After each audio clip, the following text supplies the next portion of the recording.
All right, guys. So today we got bank earnings coming out early this morning. This morning we have J.P. Morgan, Delta Airlines, Bank of America, BlackRock, Citigroup, Wells Fargo. I think early this morning we had United Health report theirs. They're gapping down a little bit. We're waiting for the rest of the bank earnings. All right, so BLK CEO Fink is a believer of crypto as an asset class, not a currency. Let's look.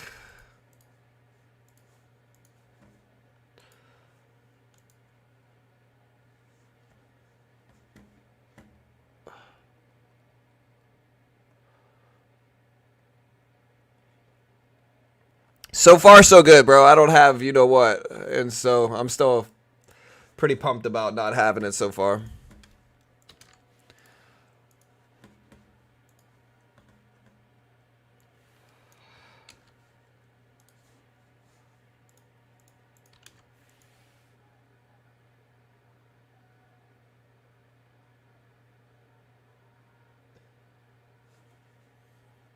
All right, team.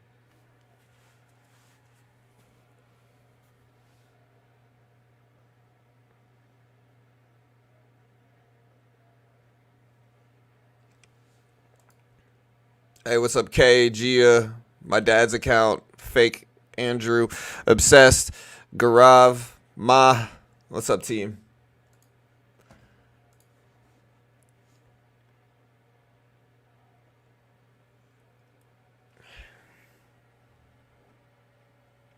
All right, so BLK reported their earnings. They posted 966 EPS on 844 expected revenue of 4.63 billion. They expected 4.63 billion. AUM of 10.01 trillion. They expected 9.78 trillion. They're going to buy GIP for $3 billion. So BlackRock just reported earnings. We'll put this up on screen so you can see it. There's BlackRock right there. We can look at BlackRock here. Not really moving much. They're not one that really moves that much, though. It's a huge company.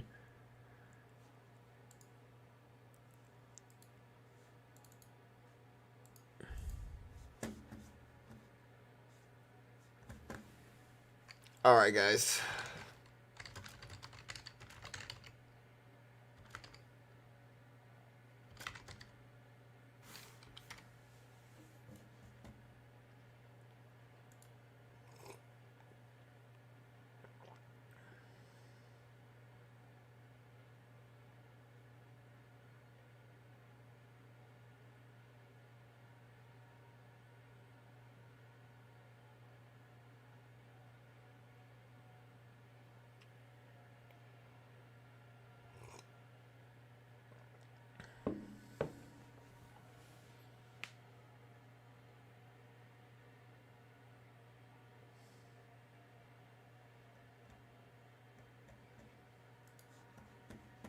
All right, guys. Why is NASDAQ 100 not falling? What's your thoughts on Palantir? Did you hear Microsoft market cap exceeded Apple's as of yesterday?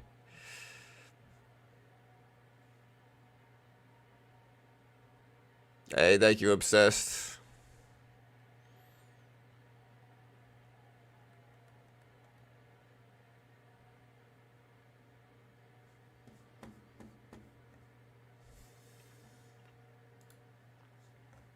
All right, guys. So, yeah, you can see BlackRock reported their earnings. We got their earnings at the bottom of the screen here. Somebody's asking me what I think of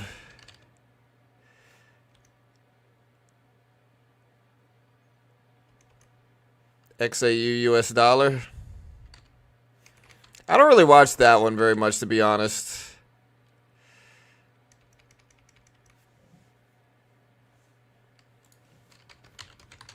Hey, y'all do me a favor, hit the like button, hit the subscribe button.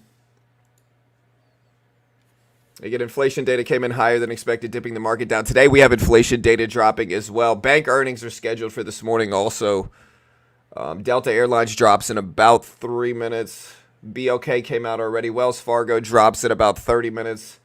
Bank of New York drops in about 40 minutes. JP Morgan drops in about 33 minutes.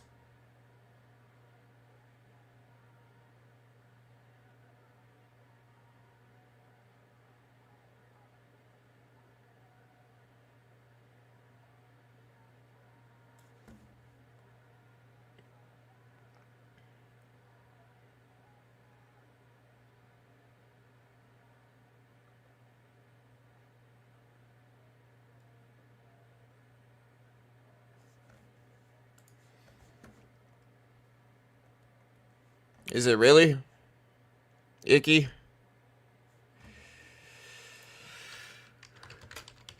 I'm looking this up now.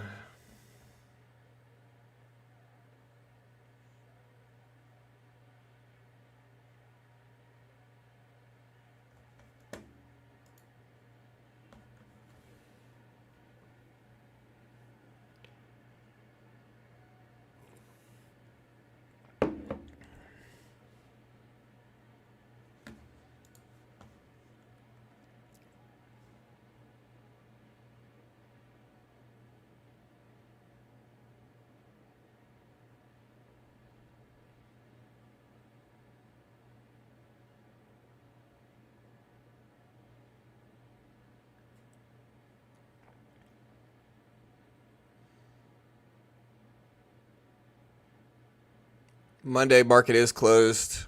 Honestly, we kind of need. Today, I'm probably going to trade the S&P 500 than the NASDAQ, Hallie. Yeah, I see that icky. Yeah, Palantir. We're looking at Palantir. Again, remember, today is PPI inflation data. It's a big day. I'm going to get some music playing in a second. Hold on.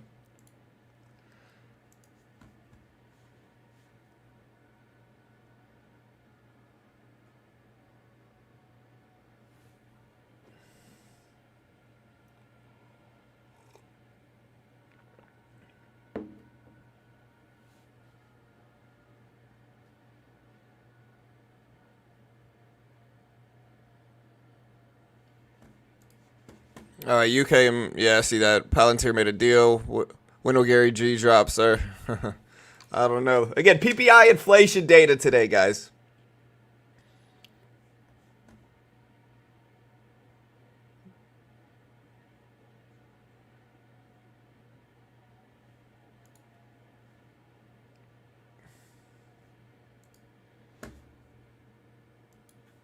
All right, so we're gonna get some music playing right now. Again, BLK dropped their numbers. You can see their numbers at the bottom of the screen. We also had United Health drop their numbers. Also, Delta Airlines releasing their numbers right now. Let's see what Delta showed up as this morning. Delta Airline posted 128 EPS. We can put this up on screen. Here's Delta. Gapping down 128 EPS on 117 expectations. Revenue of 14.22 billion, expected 13.52 billion. So Delta, all things considered, did better than expected here. We'll put the numbers up in chat. There's Delta's numbers. But for whatever reason, it's just not reacting favorably here. Again, I don't know why.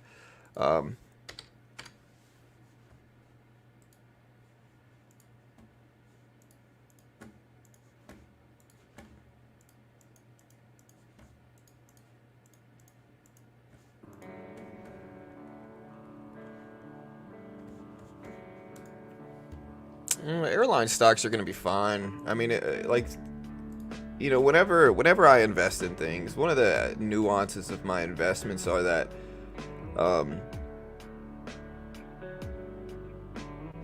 one of the nuances and conditions, I should say, for my investments is it needs to be a necessary industry, and I think airlines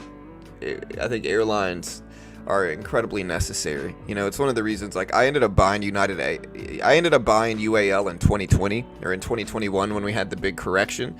Like, I ended up buying this thing in, let me see when it was. Yeah, I ended up buying United Airline back in 2020 when we had this huge major, like, market crash / correction. It dropped 75% down to $20 a share from $100. I ended up buying it up. One of the reasons I bought it up was because, regardless of the what people say, airlines are necessary. People are going to use them. People need to use them. It's not something they want to do. They need to use airlines for business and other reasons. And so I like airlines long term, although short term anything could happen,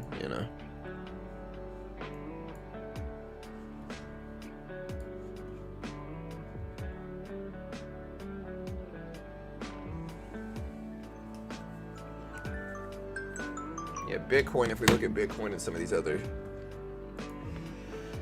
ETFs, here's IBIT, here's Bitcoin as a whole. Bitcoin down to 46K. It didn't move up as much as I thought it would on this ETF approval, though. I thought it would move up more.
Yeah, so a lot of people.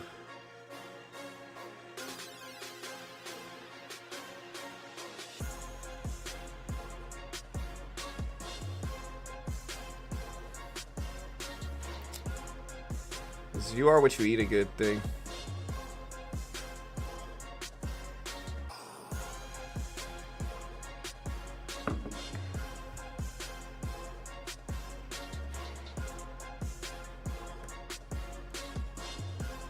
All right.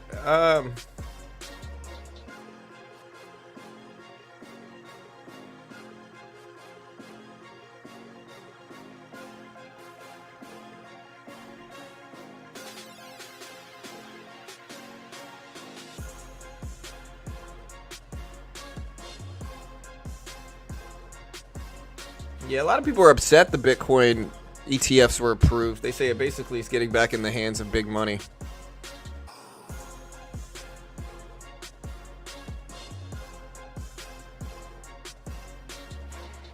Yeah, my wife's doing all right. She's actually feeling fine. They gave her one of those antiviral medications, and like she's been fine. She was fine yesterday. She went outside. I mean, I stayed away from her completely, but still.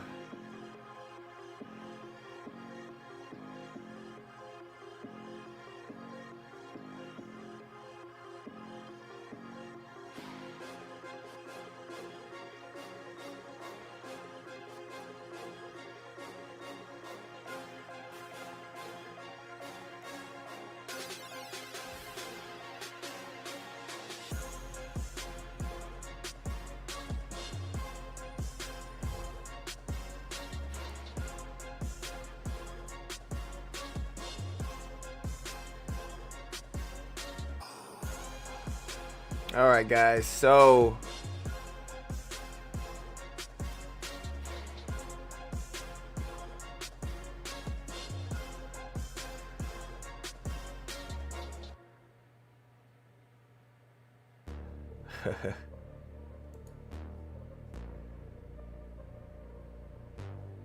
yeah. Let's see. So hold on.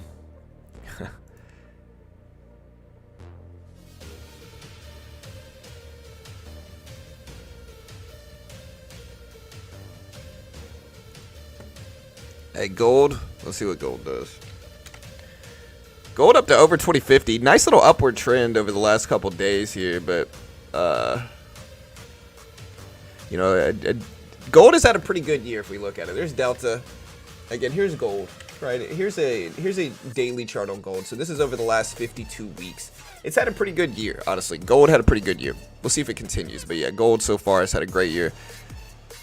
Yeah, she's okay right now. She hasn't run a fever since yesterday. Or the day before yesterday. So she hasn't actually run a fever in a minute. Which is good. Obviously, it's positive.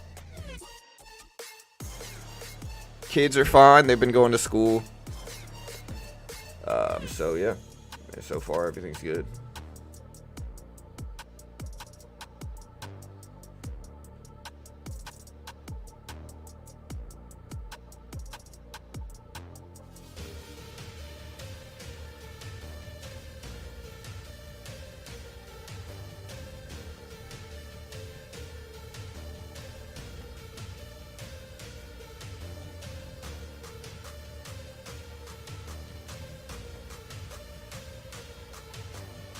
Yeah, so I'm reading this. Alex Cohen shared this post talking about how this girl got laid off. And honestly, this is very true to like one of my experiences at work. I didn't get laid off, but it's a funny experiment. Let me I'll talk about it in a second. Hold on. So yeah, so Alex Cohen posting this video. You know, and it says, point of view, you're about to get laid off. Again, point of view, you're about to get laid off. My coworkers have been getting random 15-minute call invites all day. My work BFF got a meeting 30 minutes before I did, and she got laid off. So I knew this was coming. I had about 10 minutes to compose myself before it was my turn. I got let go by 2 people, and I don't know a woman from HR and a director, man, I've never seen before.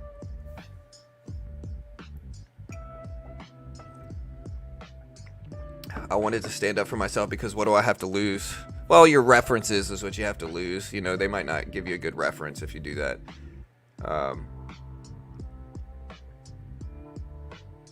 But yeah.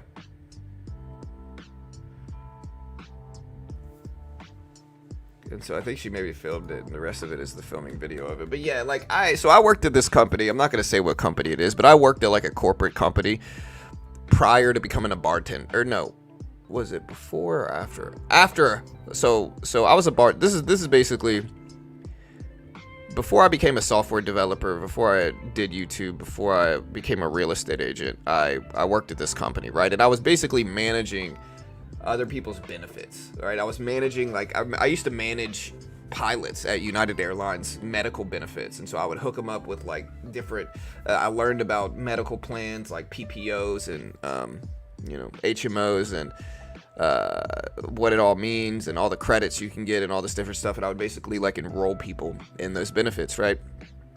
And I remember, like, I was a good worker. Like, I was the only person that got 100% on my training out of my entire group of 60 people, because they hired all of us in a group, right? And I was, like, the only person that scored 100 on my examinations during that period. They, like, brought me out and showed me to everybody. It was like, this guy got 100, And honestly, it made people dislike me, is what it did. It made people dislike me. Like, the corporate environment was weird. And I'm a competitive person, so it's like naturally, like I want to do well. I've always been a competitive person, but like, it was weird. So anyway, so we're working there, and I was a great worker, right? Like I was a good worker. I never had any negative remarks. Like people would say good things about me, like all that stuff, right? But the people who ended up getting, it was a temp. I was a temp at first, and the people that ended up getting brought on full time were like friends of my managers. Like they were people, like they would tell us they would tell me their scores. So like they would get worse scores than I would on everything. But because they were like homies with the freaking managers, the managers would give them the raises. And maybe that's my mistake of not recognizing that's how you do it. You got to get in tight with the managers. But anyways, eventually one day came where they started firing everybody that worked with me. So like all my friends got laid off, and it was exactly like that person described. Like they they would go to person and they would tap them on their shoulder and they'd say, hey, come talk with us. And then that person would come back a couple minutes later, pack up their stuff and roll out. And some of them were crying. Like it was like, elimination.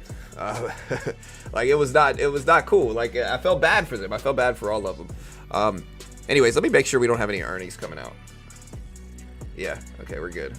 Delta just dropped. All right. Bank of America actually drops in 3 minutes, guys. So, again, Bank of America in 3 minutes. Let's see what they do. So, again, here's Bank of America. Symbol BAC. BAC is Bank of America. It's at 32.80s. But anyways, yeah, they'd go around. They let go, like, everybody I worked for. Except for, like, 10 people. And so I'm assuming I'm about to get fired. Like, I'm sitting there thinking, okay, well, today's the day. They're about to let me go, too.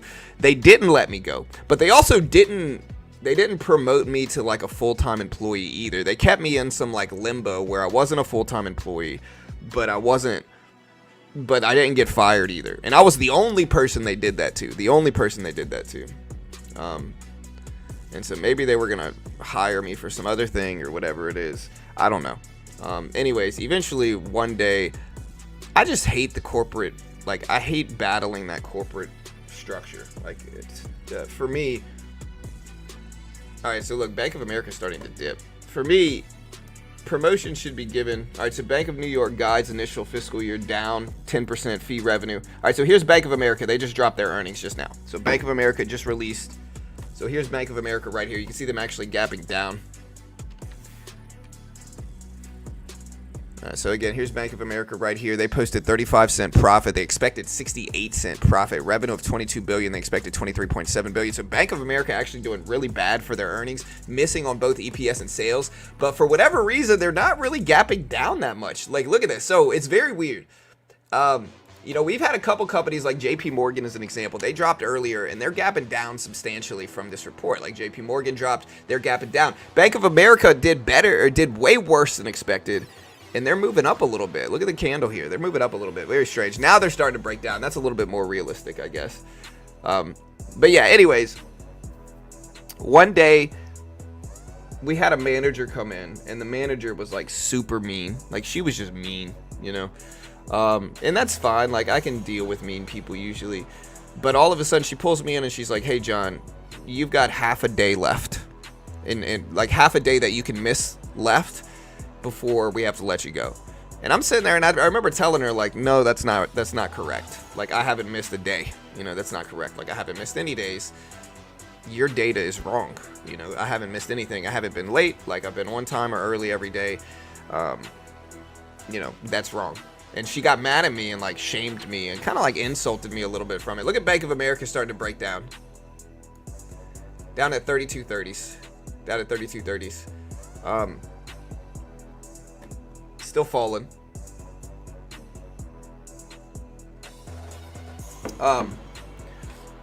Yeah, so look at Bank of America cracking down a little bit here. We'll put up the S&P. And so anyways, I told her that and she like argued with me. And so eventually I got to a point where I was like, y'all are going to give me half a day left before y'all fire me. I was like, look, I'm just going to quit right now. Like, I called her on her bluff and I was like, yo, look, I'm going to quit right now. Like, this is like, I was like, this isn't worth it. I was like, it's fine if you have like the wrong data. What's not fine is for you not to believe what I'm telling you and to you to argue with me and to be condescending to me. You know, like whoever it was just shouldn't have been a manager. She just shouldn't have been a manager. Like, she was somebody who, you know, obviously couldn't handle dealing with people very well. So anyways, I left, right? And I'm like, all right, I'm going home. Best decision I ever made, right? I get a call back from her that evening with her begging me to come back, like begging me to come back. Like, she was begging me to come back. Like, she really wanted me to come back. I'm assuming they were going to hire me.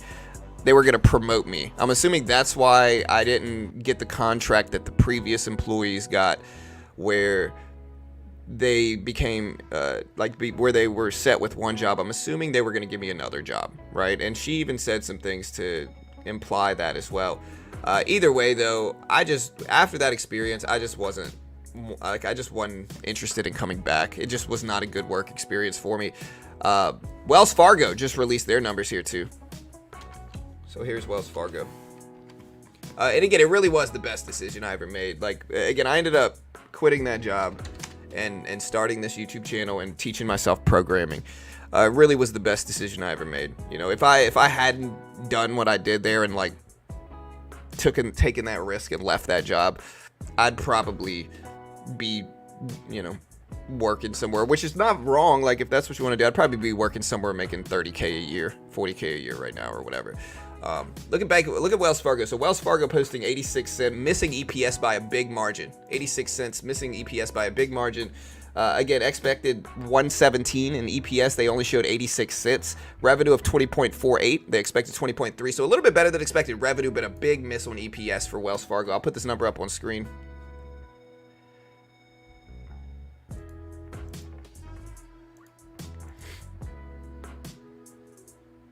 There we go. Here's the number right here. Yeah, JP Morgan numbers are out.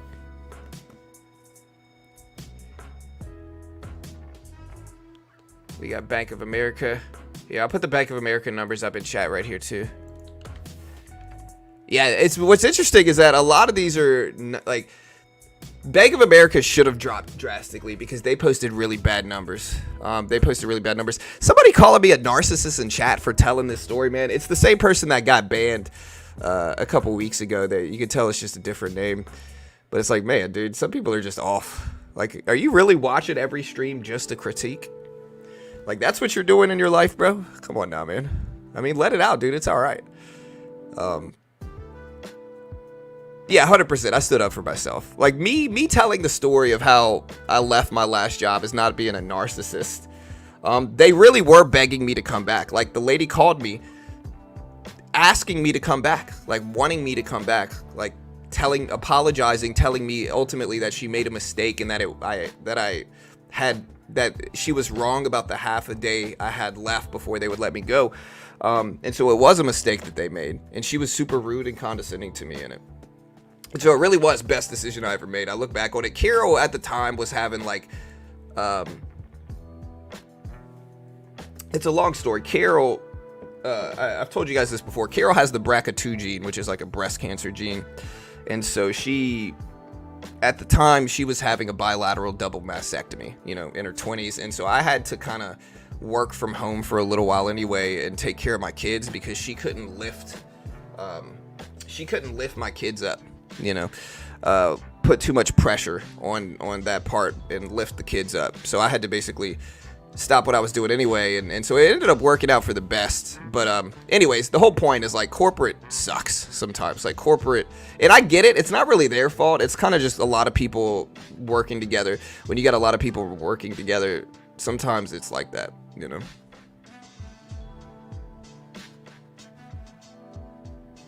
Yeah, definitely top 3. Nvidia, where's Nvidia at right now? Look at Bank of America. Again, one of the worst earnings reports, dropping all the way up to 32.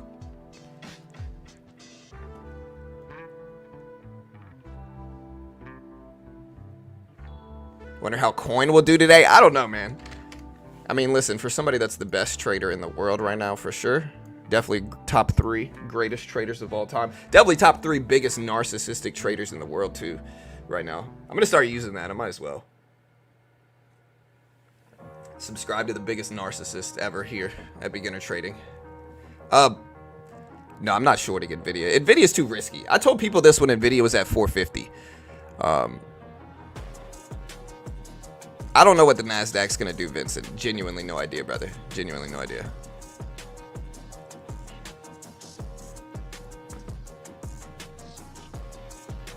You know, and for the narcissist comments, I mean, listen, I'm just gonna make some content about this. You would think if people are calling me a narcissist, you would think that I would be telling people what to do and like making all these big, bold predictions. But instead, I'm telling people, hey, I have no idea what I'm talking about. I might be wildly wrong about everything I say. Don't copy me, you know? That doesn't seem super narcissistic to me, but like maybe I don't know. Wells Fargo. Honestly, look at Bank of America rip up. I'm trying to see if there's maybe guidance numbers that are out for this. JP Morgan numbers are out. They posted 397 EPS versus 336 estimates. Revenue of 39.94 billion. They expected here. Look, here's the JP Morgan numbers.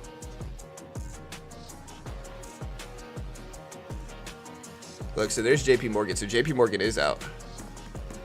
I look at oil. I don't necessarily trade it that much.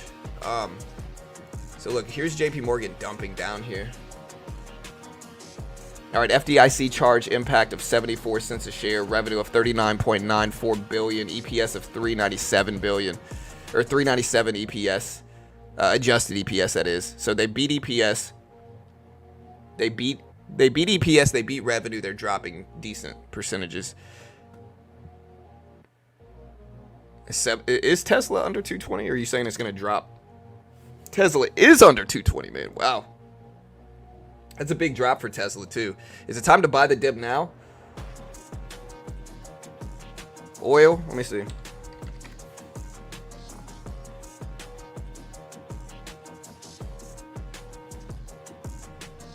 going to do a poll here today, too, regarding PPI. Remember, PPI drops this morning.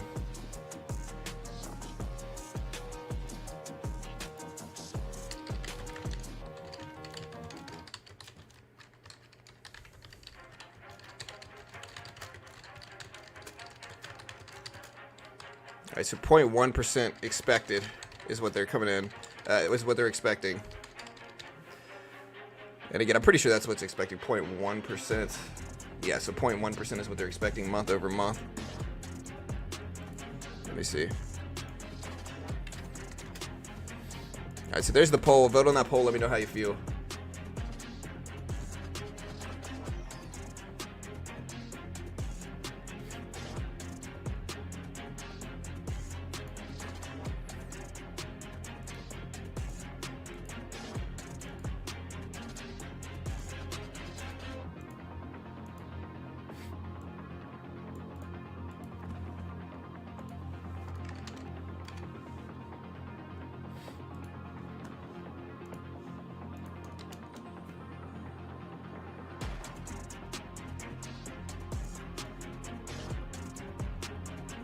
Tesla to buy now? Yeah, I don't know. Is it? I'm considering buying Tesla here.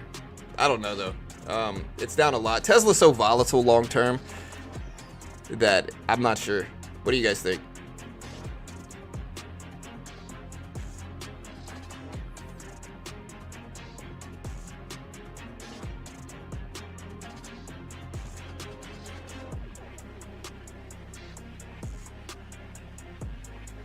That's why I'm waiting for a confirmation. I can just shoot back up, but it makes sense to pull back. We will see. Yeah, we'll see, Mitch.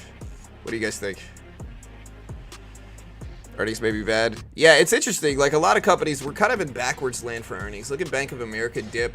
I mean, Bank of America actually was a little bit more justified, but Bank of America had one of the worst earnings reports, and they're not down that much at all relative to, like, JP Morgan, who did better than expected on everything, much better than expected as well, and they are down significantly from it. So it's an interesting dynamic here where Bank of America, you know, Delta, everything just dropped on earnings. So if this is a sign heading into earnings season, bank earnings are almost all down. Like, these are almost all red. Nvidia PE is like 400. Is it really that high? Let me see.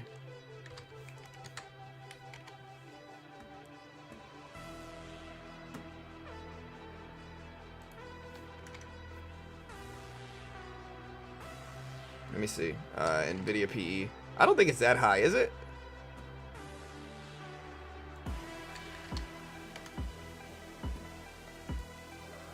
Alright, so Nvidia. I'm showing 72 PE ratio for Nvidia. Right, and we can calculate it ourselves if you guys want. So, like, let's calculate it. So, Nvidia PE. Alright, so we got 402 plus 270 plus 109 plus 88 cents. Up 0.88. All right, so we got a yearly EPS for Nvidia of 869 here, team. 869. Nvidia currently at 543. So we do divided by 8.69, and that gives us a PE ratio of about 62 for Nvidia. I'm showing a PE of about 62. Yearly EPS is 869. Price is 543, so I'm showing about 62, which isn't it's not the worst ever. You know, Nvidia had great earnings. Like, again, in November they posted 402 EPS, which is crazy big. If you look at, like, just an example, if you look at what they're expecting next quarter, I don't think they have expectations out yet, but yeah, last time they showed at 420. I think they're expecting 415 this next time, which is only going to make their PE ratio bigger. And so, again, people can say Nvidia is extended, but they're earning a lot of money on these microchips. Their EPS is very high. You know, their revenue is freaking ridiculous as well. Their revenue, again, almost 20 billion a quarter. So they're doing pretty well.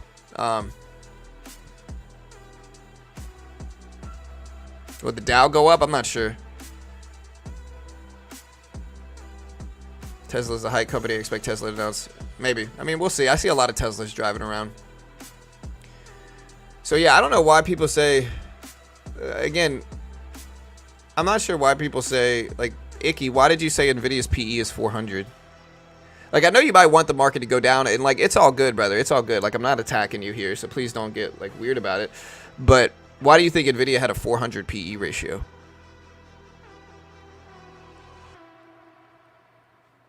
Yeah, well, the whole pullback we've had is pretty minor. Banks the question is, are they going to start to rebound? And I see some of them starting to.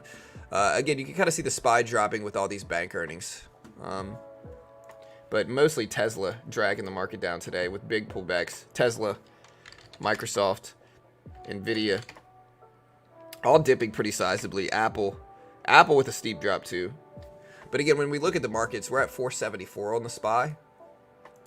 Like, you look at a daily chart, we're right here. We're still right close to the highs. Oh.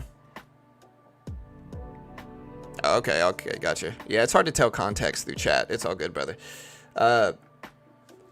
Delta. Yeah, we'll see what happens.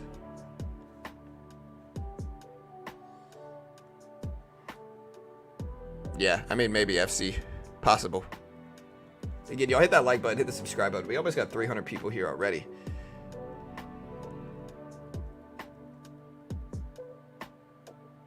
But yeah, just going back to my work situation, man, it really is, like, when I look back at my life, it really is one of the best decisions I ever made, is to leave that job.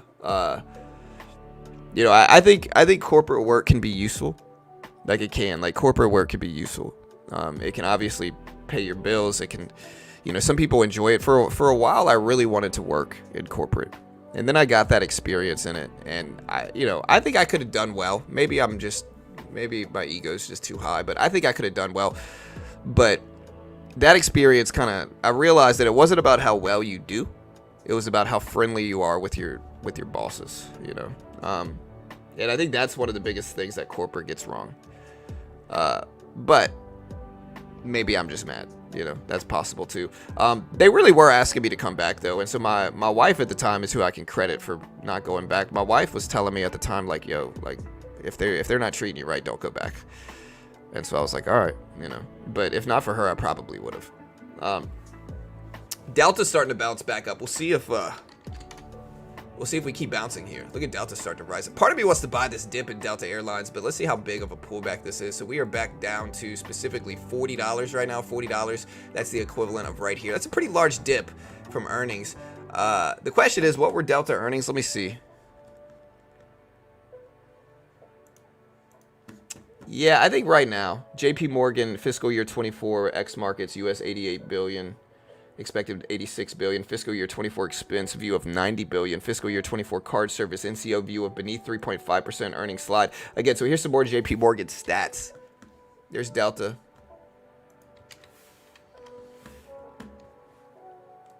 Look, here's JP Morgan. Part of me wants to... Man, JP Morgan actually, rightly so, pulling a rebound here. Look at JP Morgan starting to rip back up. Bank of America is as well. The Bank of America one's weird, though, because Bank of America, again, good guidance is what this is for JP Morgan. Bank of America is weird because Bank of America did not report good earnings at all. JP Morgan had great earnings. Bank of America did not.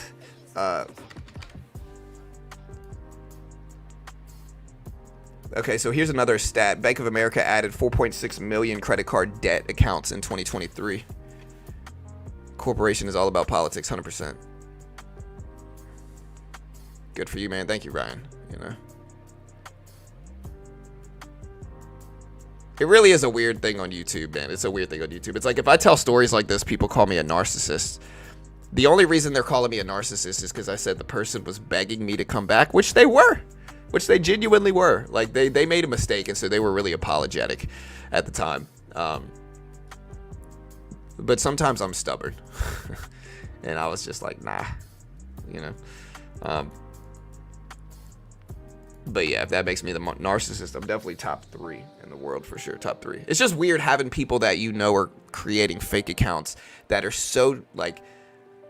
I guess the lack of a better word is insecure about their life, that they're showing up in my stream creating fake accounts just to critique me and try to push my buttons a little bit. It's a weird situation and environment, but hey, it's a blessing. Cheers to you guys. I appreciate you.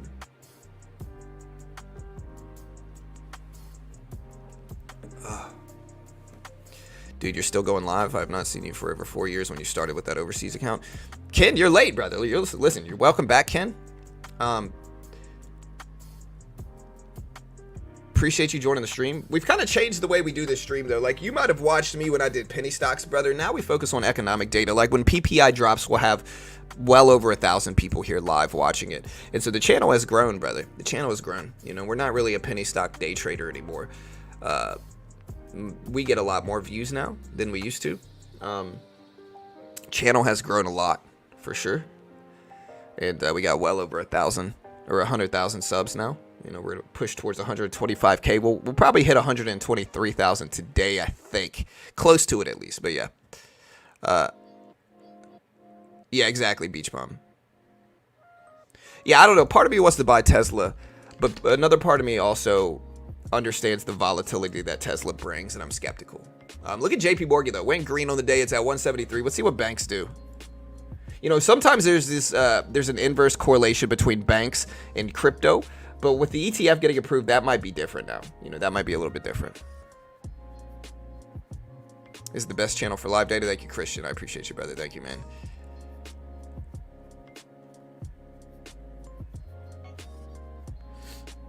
Yeah, the interesting part, like, narcissism usually involves no empathy towards anybody else, right? And I guess narcissists wouldn't be able to admit they're narcissists, right? Or even maybe look at themselves objectively.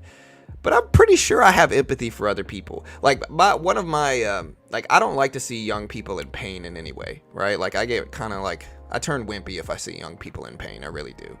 My wife talks about it a lot, and so I don't know why that is. You know, we watched the movie. What's the movie, man? With the guy from Count of Monte Cristo. What's the movie with the Count of The Sound of Freedom? We watched that movie, dude. Ugh, that movie hurt to watch. But point is,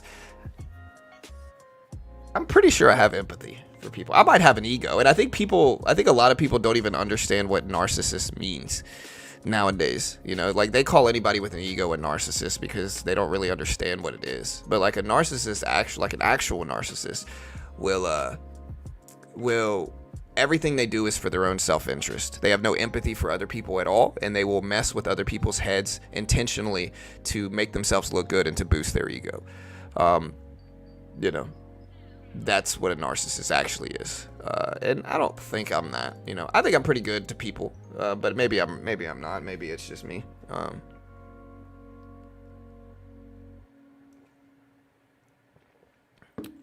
Tesla at 219.70s. Tesla at 219.70s. I forgot to put the timer up today, so let's throw this up.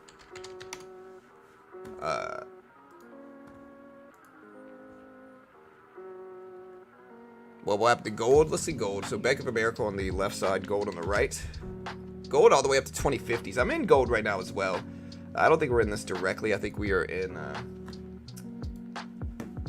I think we're in a gold ETF. But yeah, so this is gonna be.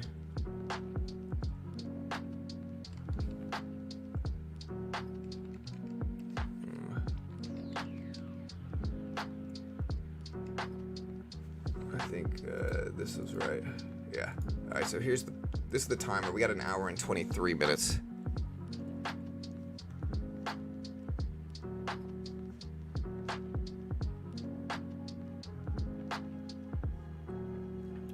Yeah, it's weird when you try to think about who's like creating fake accounts to go around saying that. I've had a lot of people that have wanted to work with my channel before, and like, for whatever reason, maybe they got really toxic. Sometimes they were obviously really like weird and resentful and bitter, and like a little bit maybe like jealousy, because a lot of people that work with me want to do the same thing that I'm doing, you know. So when they try to do that and they fail, and then they see me do it, sometimes I think that can rub people the wrong way. But I think those are the most likely people who are going to be acting that way. And I feel bad for you, man. You know, again, maybe I'm talking about it too much, but I guess I'm just turning it into content. But move on with your life, man. Figure out something else to do besides just trolling my stream. I feel for you. I really do. For those out there doing it. It depends on what PPI shows up as. And PPI is one of those weird.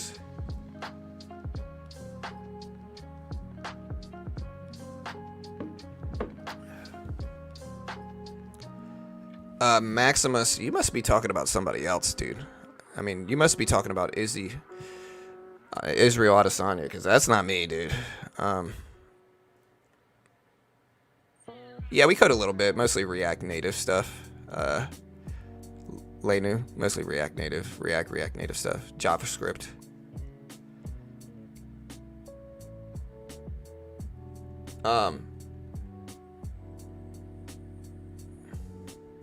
Well, having the gold price. Citigroup is posting. Yeah, I mean, I'm just making content out of it, though. I know y'all might think I'm talking about it too much. We don't have much else to talk about besides stocks. And so we're covering stock stuff, but we're also going to talk about other stuff. It gives me, maybe it's kind of therapeutic in a way, you know. Partly sarcastic, but partly not, I guess. Let's see, Citigroup. Yeah, Citigroup's not out yet. Citigroup is scheduled to release theirs at 8 a.m. So we still got like an hour before Citigroup drops. Citigroup's the last big one. Now that earnings season is back, I should probably make a post about this. We'll put JP Morgan up as well.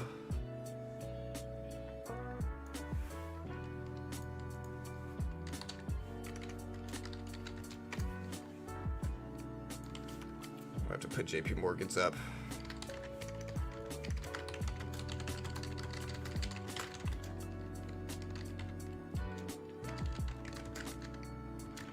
All right, so JP Morgan did beat pretty nicely here, also with good guidance.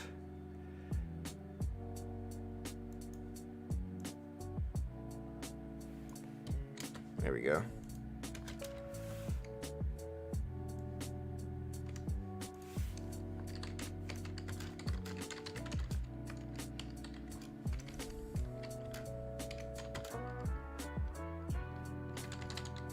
Other banks that dropped today include, we got Citigroup, we've got Bank of America, we've got, let me see, we got a bunch of earnings. Let's see, Citigroup, Bank of America, Delta Airlines, United Health, BLK. We had BLK drop. BLK doesn't really move that much. Bank of New York,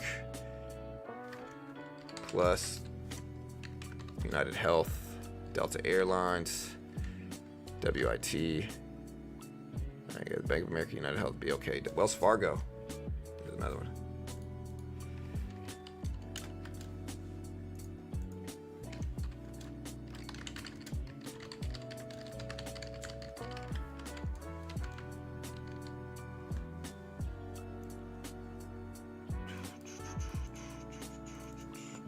Sorry guys, I'm posting this on Twitter.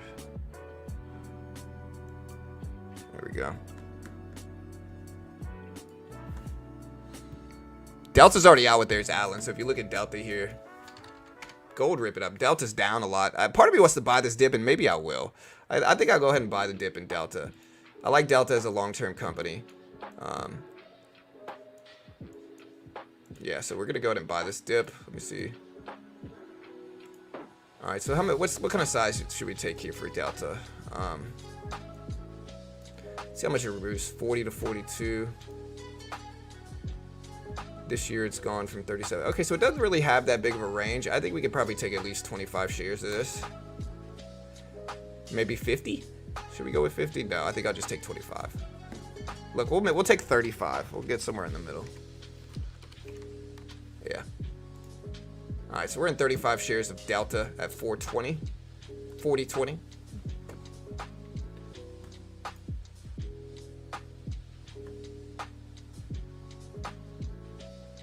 Yes. Yeah, React uses Redux Ninja. All right. Hey, buenos dias, mi amigo.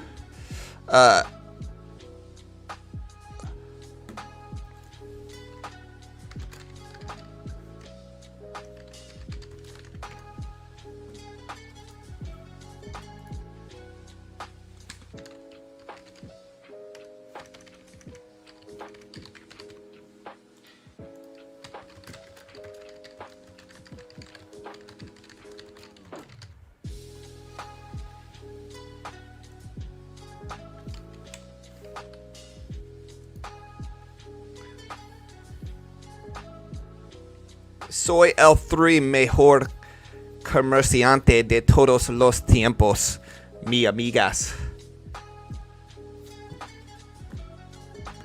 Again, if you didn't hear what I said, soy el 3 mejor comerciante de todos los tiempos. I'm top 3 greatest trader of all time in the world right now.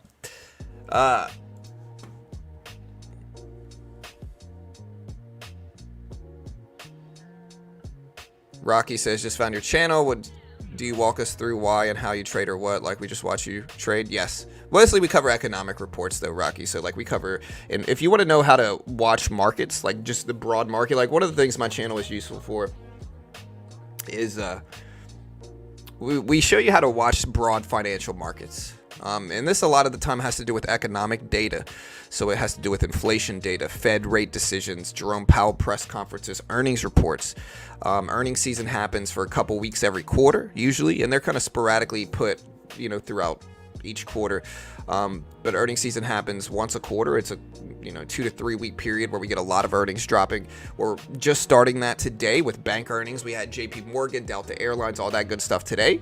And so again, that's one of the nuances of markets that happens quarterly. Every month you get a broad gang of economic data, a broad array of economic data like CPI, the consumer price index dropped yesterday. Today we have PPI, the producer price index, the other side of that inflationary coin. So while yesterday's inflation gauged how much prices are rising for consumers, for us, today's inflation report is going to gauge how much prices are rising for sellers or producers, right? And so that's kind of what you get. That's what we're looking at. And aside from that, weekly you get jobless claims, unemployment filings. Monthly you get like unemployment, GDP data, payroll data, non-farm employment data, JOLTS reports. There's a bunch of other reports too. Every 6 weeks you get the FOMC meeting. So you get Jerome Powell making, and the rest of the Fed making a decision on how much they're going to raise or lower rates, whether they're going to raise or cut rates. And that's going to be relative to what the inflation situation looks like. If inflation's really bad, they're more likely to take what's called a hawkish stance and raise rates more aggressively. When they raise rates, they're raising the federal funds rate, which actually makes banking more expensive, and then banks raise interest rates to consumers. And so raising rates causes higher interest rates, and when interest rates are higher, people spend less, and when people spend less, businesses lower prices because they're getting a lack of spending, and so forth and so on. And so rate hikes are relevant for the economy. They are widely watched, and they happen every 6 weeks. And yeah, that's basically how you watch markets. And we cover all that stuff live right here. We also trade at the opening bell every day. We day trade, swing trade, and invest. And so we're not just a day trading channel. But yeah, that's it. So today we have PPI. Expectations are 0.1%. I should probably put this up. Again, today PPI inflation data drops at 8:30.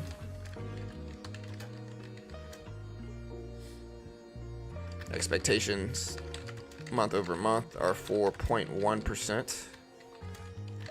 Well, we come in higher, and we will cover it as soon as it drops. Subscribe for free content. There you go. All right, so that's the expectation here. If you use my link, you can get some off, I think. Hey, thank you, Rocky, my guy. Thanks, brother. Appreciate it. Yeah, NVIDIA, I don't know what NVIDIA is going to do. We had Citigroup release their numbers here. So, again, Citigroup is out with their data for their earnings. Or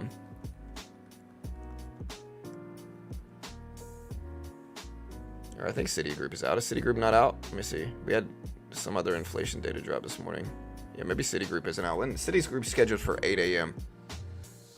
And so Citigroup's not going to schedule to be released for another 50 minutes, 45 minutes. Delta Airlines rejecting there. I'm going to put the SPY up here. So again, there's JP Morgan. SPY bouncing back though. SPY all the way back up to 475. So it's looking a little bit better than it did. Hey, nice. And again, if you want to try out Top Step, you can check out this link.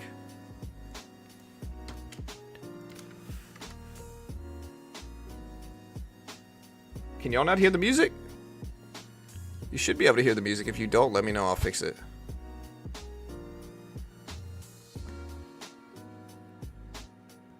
That's bad for markets typically, but PPI is a little bit more nuanced though. Okay, and so PPI is a little bit more nuanced. So what I mean by that is like sometimes PPI can come in higher than expected and the market will rip up. Sometimes PPI will come in lower than expected and the market will rip up. And so PPI is one of those reports where it's not as easy as CPI. CPI is typically pretty easy to gauge. If it comes in low, that's good. If it comes in high, that's bad, for the sole reason of it being better for inflation. If it comes in low, lower means lower prices, lower inflation. So it's a direct inflation reading. PPI is producer inflation, and so it's a little bit more nuanced, especially a little bit more variety in outcome relative to CPI. So like, I guess my point is, you would think logically that you would want you would want PPI to come in lower than expected because lower prices all around is better. But sometimes it's not necessarily like that, and PPI, more than a lot of other economic reports, is more nuanced and varies. Definitely has more variety in outcome.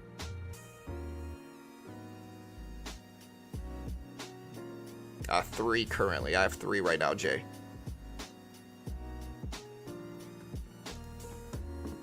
I can turn the music up a little bit. DocuSign. All right, we got 350 people here already. Data comes out at 8:30, so we still got a couple. We got over an hour, well over an hour.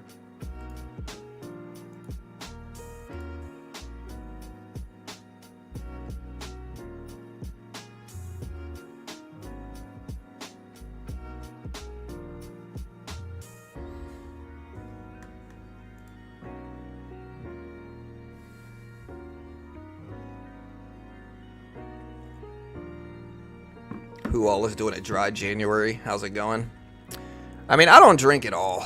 You know, I'm not like a drinker at all. I'm not judging anybody that drinks, but it's just not for me. I've known too many people and like too many business people that I've met that I realize are just like chronic, like they drinking every day nonstop, like making bad decisions, like messing with my business or making bad decisions when they drink. And like, you just got to kind of, you know, and again, I'm not judging you. If you could do it functionally, congrats. Like, that's great. I'm not judging you. I'm sure there's a lot of people that can, but there's a lot of people that can't.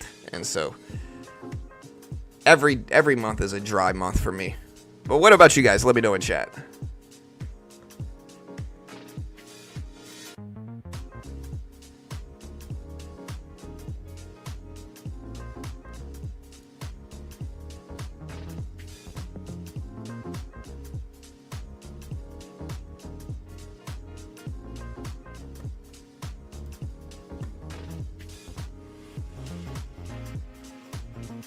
Data comes out at 8:30 Eastern Standard Time.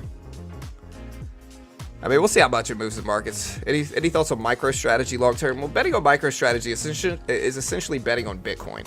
You know, so I think if you're going to bet on Bitcoin, why not just buy Bitcoin? You know, that's my take on it. But again, I like Michael Saylor over there at MSTR, and I hope they do well, you know.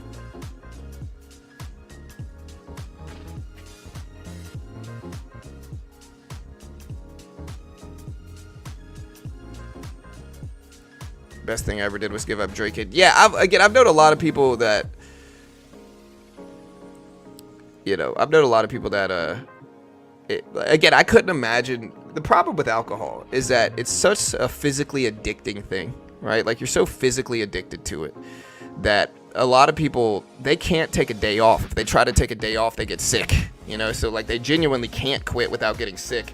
And so it just sounds like a nightmare to me, like being physically addicted to something that makes me really inebriated. I was never a person that liked the feeling of getting drunk. It just wasn't for me, you know. I'm not judging you if you do it, but I'm not doing that, man. It just seems like as I get older, like, I want to be aware. I like to have control of myself and emotions, and so. But hey, if you're doing dry December or dry January, congrats. I hope you make it, you know.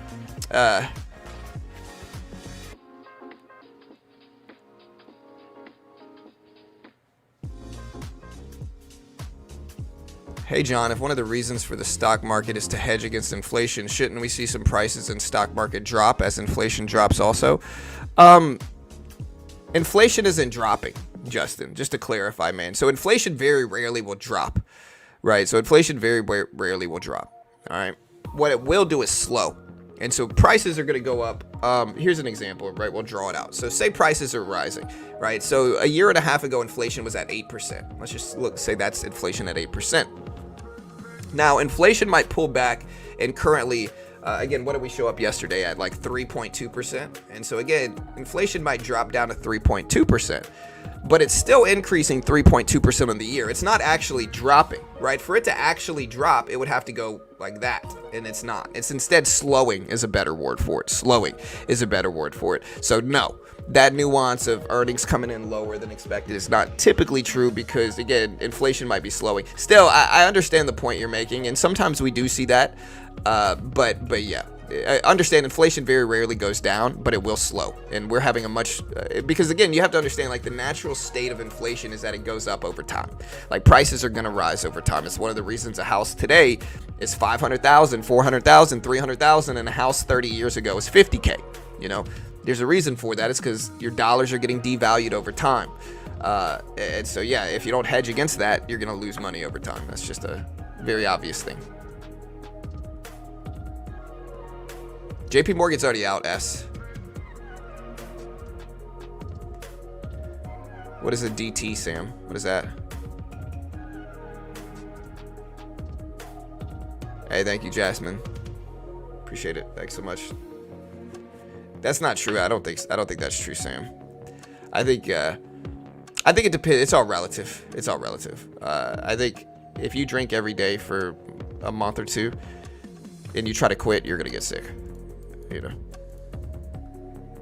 maybe I'm wrong though. I've never actually been physically dependent on alcohol, so I mean, I really don't know, to be honest.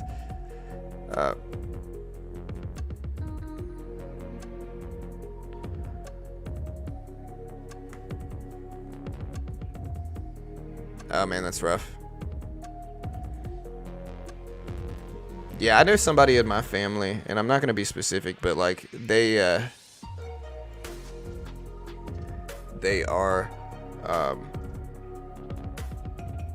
they've been doing it for so long that it's starting to create like they're becoming senile almost. They're getting a little bit older, but they're not that old. They're like 50s, 60s, but they've been doing it for so long that it's kind of making them not think correctly. Like they're starting to have like big lapses in memory, and some of their decision making is not really sensical. It's just an unfortunate thing, man. I wish them the best. I hope they, you know.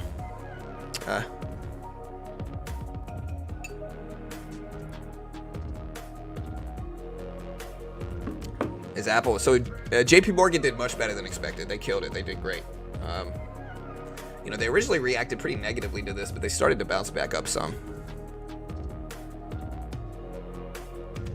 Nvidia looks like a top, maybe. Yeah, I'll be right back.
All right, we're back.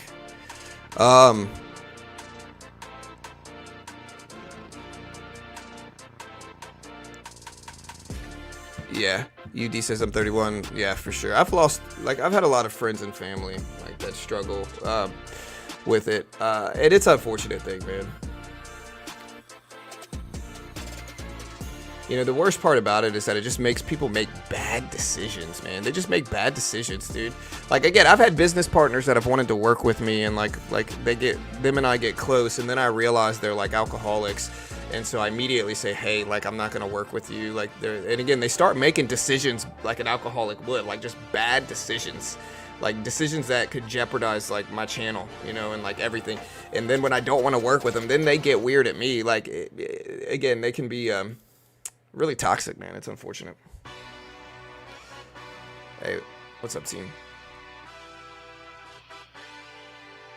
I don't think they're a scam, but they're a bad sign, Icky. You know, so a reverse split's a sign of failing companies. Oh, sorry to hear that, Chris. All right, guys. Amazon slightly red on the day. Banks are what, you know, the big story of the day is bank earnings today, guys. Bank earnings.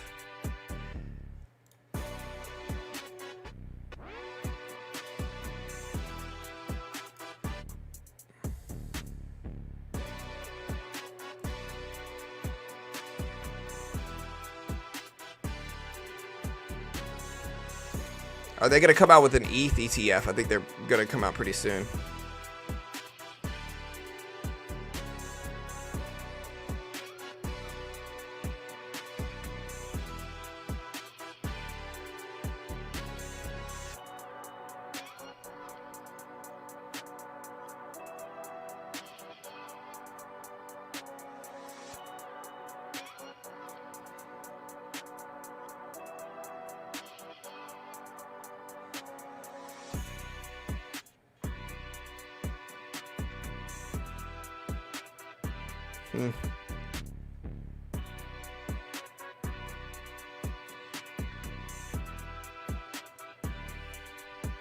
Where's GameStop at nowadays? Where's AMC at? GameStop all the way down to 1520s.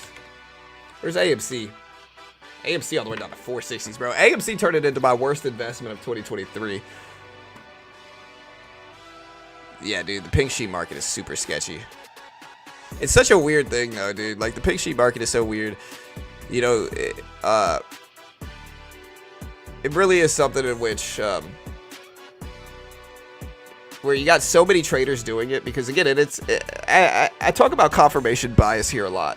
And so I'm not trying to overly use the word confirmation bias, but I think that's what it is. You can find a lot of it in all sectors, in all industries. But in penny stocks, it's rampant. You know, like, people want to believe that you can get rich with $1,000 account in penny stocks and turn it into $100K in a couple of weeks. And so they believe it because they want it to be true. And so you just see that so much. But penny stocks are so sketchy. Like, they get halted when they break highs. They, like, the CEOs of the companies a lot of the time actually don't even believe in their own company. They're just trying to pump the stock up and unload at the top and ride off into the sunset rich. Like, a lot of the CEOs of the penny stock companies do exactly that. And so you can try to get good at day trading them or investing in them. There's just almost impossible to really make money with long term. Again, one of the common themes that I use, and I talked about this on my crypto show yesterday, follow big money. You want to know what works? Look at what big money does. One thing that is overarchingly true, if that's even a word, is that big money doesn't trade penny stocks. They just don't trade penny stocks. They might invest in companies they have partnerships with, but they generally do not day trade penny stocks. It's just not something you ever see big money do. And so, yeah, follow big money. See what they do. Most of them don't trade penny stocks.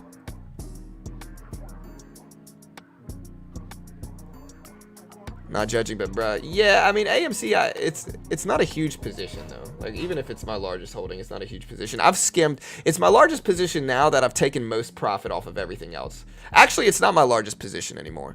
Yeah, it's not my largest position, actually. But, again, just to understand the context of it, over the last month and a half, I've unloaded a lot of my positions, my longer-term positions. And so, with that said, number one, right now it's not my largest position, but for the small period of time where it was, the reason it was because I took profit on all my other big trades.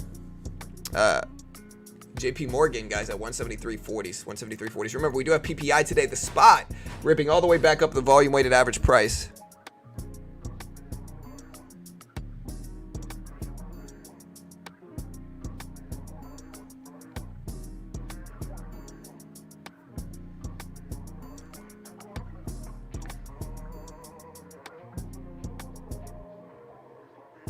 What's your personal view on the poll? Yeah, guys, listen. I don't know if you guys know this, but yesterday, has anybody really genuinely been following me on CPI reports? If anybody's been following on CPI reports, you know that I have gotten each CPI report month over month expectation correct 3 months in a row. It's very weird, to be honest. It really is genuinely very weird. I've gotten 3 correct. Again, kind of crazy. I've gotten 3 CPI reports correct. Yesterday, I told people, what did I tell people? 0.3. Yeah, we came in at 0.3 yesterday for month-over-month CPI. Very strange.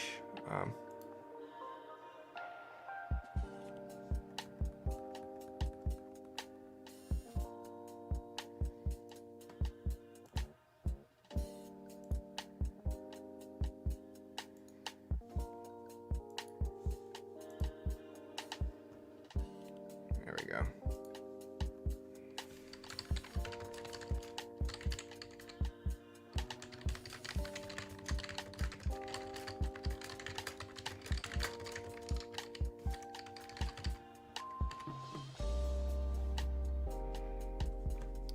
Oops. I meant to say, you think you're smart until you try to spell consolidated. There we go.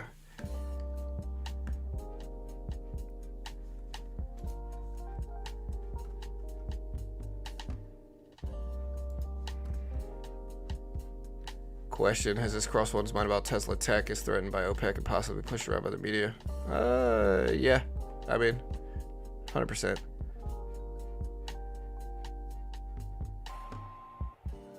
How's your wife feeling? She's all right. She's been feeling much better the last couple days. Yeah, I'm just hoping I don't get sick. So far, I'm not sick. Right? So far, I'm not sick. I feel fine.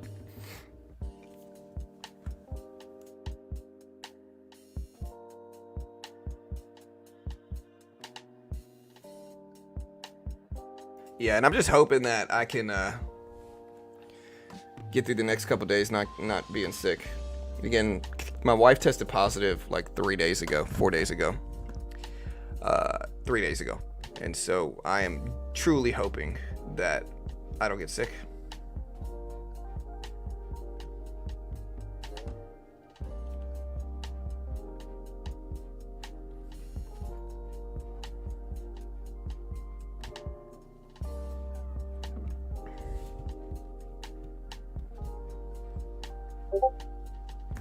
See how that goes.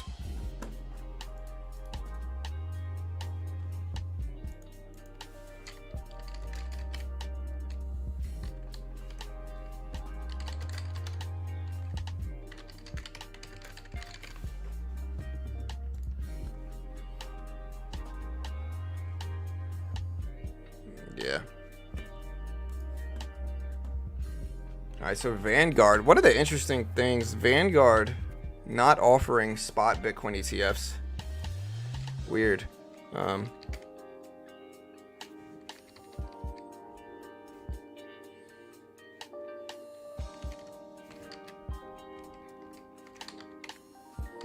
Yeah, I think that's very strange.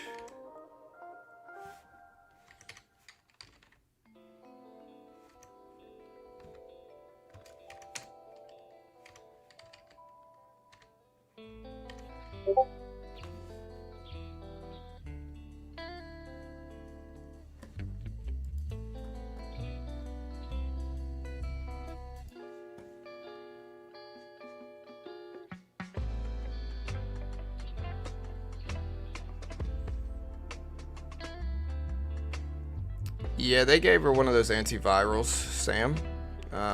So I feel fine, guys. I feel fine.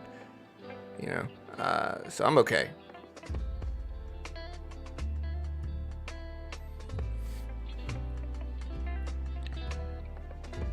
Yeah, I don't know what we're gonna do for PPI. I guess I'll go ahead and make a bet. But again, PPI, I've been less accurate with my predictions.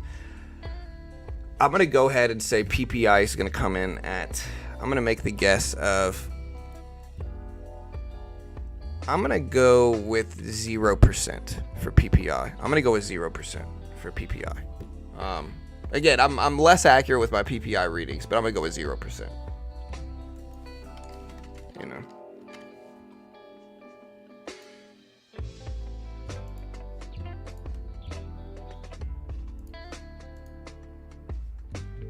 So again, my bet for PPI is 0%, team, 0%. Kind of flatted equities this morning.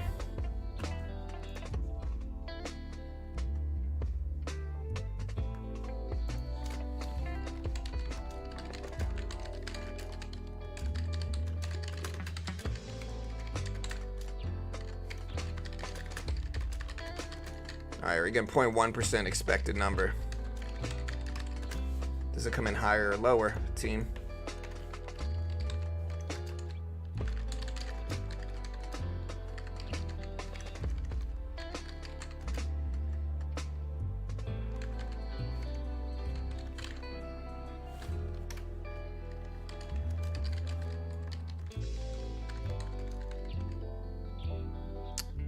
What was the symbol?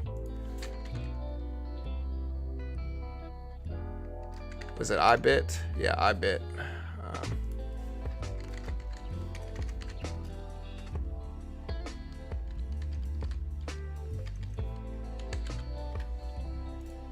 All right, so inflation, guys. I'm gonna make this poll 3 hours. We're gonna make the poll 2 hours.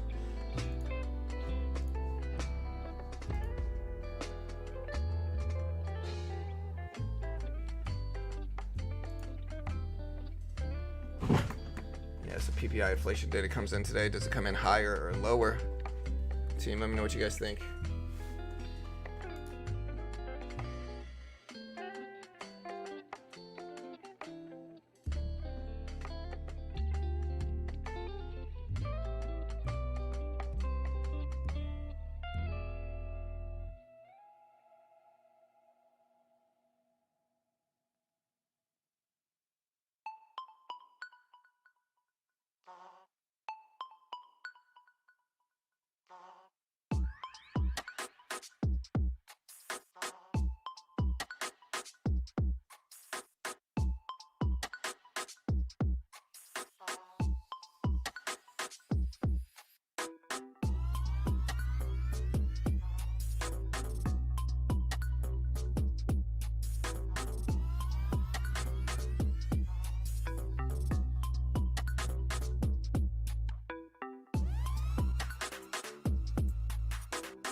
All right, sorry. Low inflation is often an indication of low growth. Yeah, I know, maybe. But again, one thing that you'll see, like, people are so desperate to justify bearish predictions, especially if somebody that's been bearish a lot over the last, like, year. Sometimes no matter what happens, people are bearish, right? Because, like, confirmation bias. And so one thing you'll see with the dollar, I've said this 1,000 times, but this is so true. But one thing you'll see with the dollar is that when the dollar's rising, everybody's saying, oh no, inflation is high, the dollar's rising, it's the end of the world. When the dollar falls, they say, oh no, the dollar is crashing, it's the end of the world. Inflation is the same way. When inflation goes up, they say, oh no, it's the end of the world, inflation's really bad. When inflation goes down, they say, oh no, people are stopping spending, growth is bad, we're fearing like a recession's gonna happen now. You know, oh no, it's bad. When they cut rates, it's bad. When they raise rates, it's bad. When they pause, it's bad. You know, so like no matter what, sometimes you'll see people trying to justify their own outlook.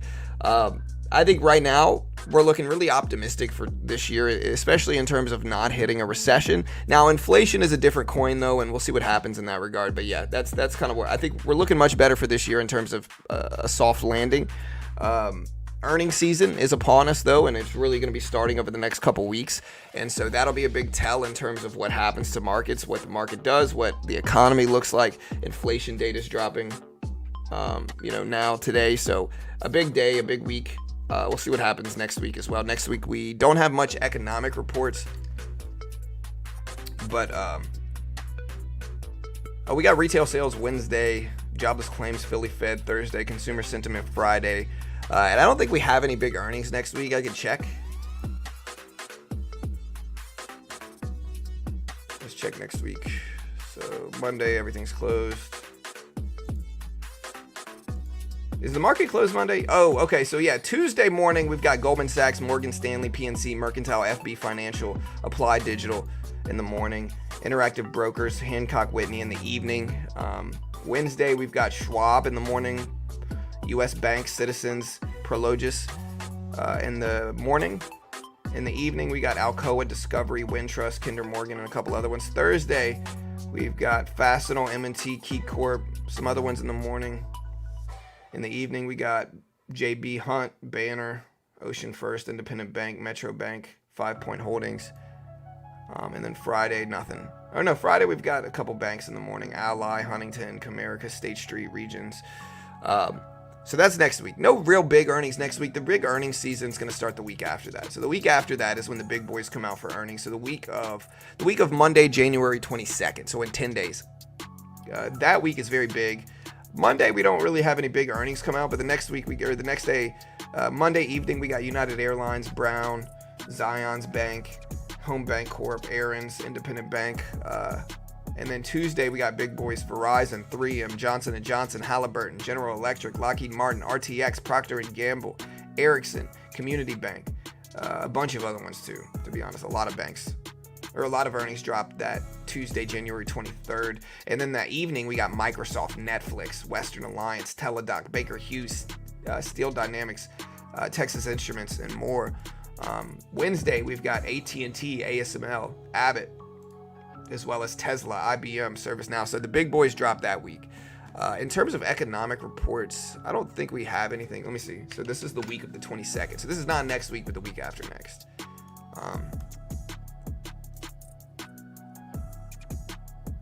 We got Richmond Fed, Consumer Confidence, Services Manufacturing, Bank of Canada, rates decision.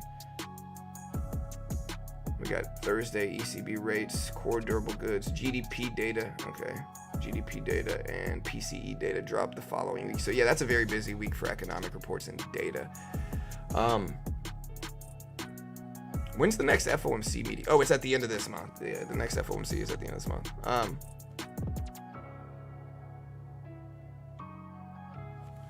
Yeah, UD, we're not going to be super political, brother. I'm pretty neutral politically, man. So, I like the stories, John. You have a great morning, Boris. Hey, thanks so much. But I'm a narcissist, they say. I tell stories, people are like, oh, narcissist. I could say good day, and they would scream narcissist. But yeah, thank you, sir. I appreciate the love, man. I want to skydive, but I'm so freaking scared of heights, dude. Heights are my one... I'm not even going to say it's irrational because I think a fear of heights is rational. But I am so scared of heights, dude. I am so scared of heights. I hate flying. Here's a story. Y'all want to hear a story? So here's a story. So a couple years ago, we went to Michigan, you know, and my wife. I wanted to drive personally because I'm so scared of flying and heights that I would prefer to drive for 3 days than fly and get there in 3 hours. So anyways, my wife is telling me I'm fearing the plane ride for literally weeks leading up to the actual plane ride. And so I'm like dreading it, scared, nervous. Anyways, Carol's assuring me, hey John, hey baby, everything's going to be fine. Don't worry. You know, everything's going to be good. Everything's going to be fine. Don't worry. And so I'm like, okay, cool. Like everything's going to be fine. So anyways, we get on the freaking plane and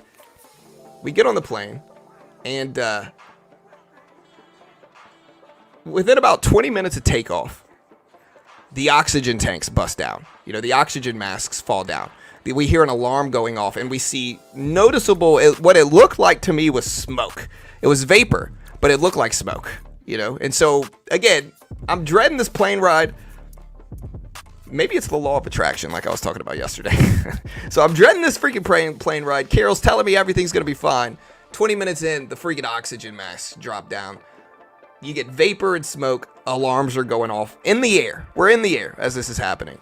And I'm not the type that you'll notice. Like, if I'm really scared, you're not going to really notice it. I'm just going to be quiet. I'm freaking silent, you know. My eyes get really big. I'm freaking out in my head. What happened in the air was that they had some type of pressuring problem. Like, they couldn't pressurize the plane correctly. And that's why the oxygen masks dropped down. And we had to put them on and everything. Carol still has this picture of me with a freaking oxygen mask on. Yeah, and so the vapor that came out, it wasn't smoke, but it was vapor. It came out for one of those reasons, something related to that. But yeah, I hate flying.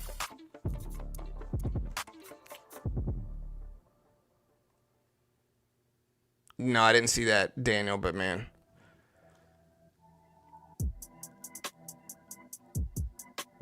Yeah, the fear may be rational, but the extent is not 100%. Good morning, Sword. What time did you hop on this morning? Yeah, like 6 a.m. market time, a little bit past 6 a.m. market time.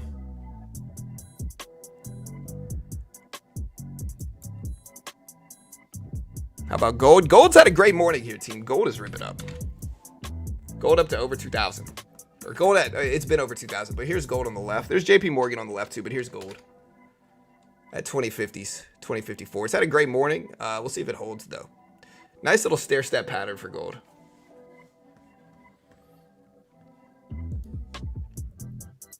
Yeah, I still want to find this freaking...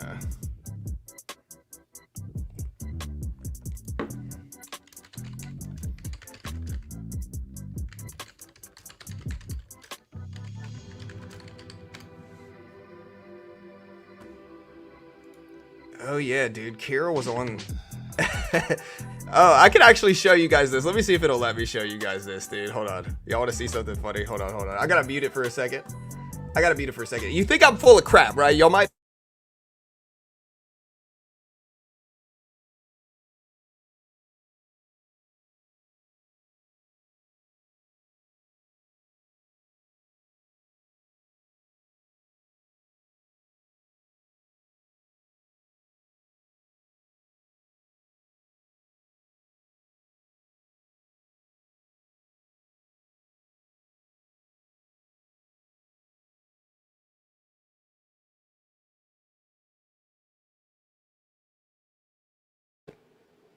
All right, guys. I don't know what happened. I'm sorry if it went out. We still should be here. I know we're... Give me 5 minutes.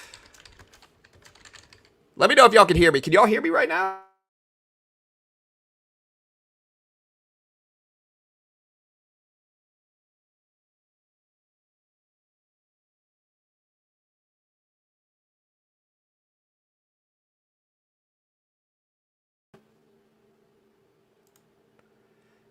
Yeah, I don't know what's happening here, but we're back. Yeah, I'm sorry. Okay, good. Only sound, no music. Yeah, something was a little fishy with my internet. I had to reset it. My computer's acting funny. Let me exit out of some of this stuff. I try to click on a freaking video and it just cuts out on me. Let me exit out of some of this stuff. I got a lot of stuff playing in the background. Let me fix this. Well, we should be back, right? Y'all can hear me, huh? Freaking toss is so, let me get out of this, too. All right, we're back. All right, cool. There we go. All right, we're back. Okay, yeah, I don't know what was going on.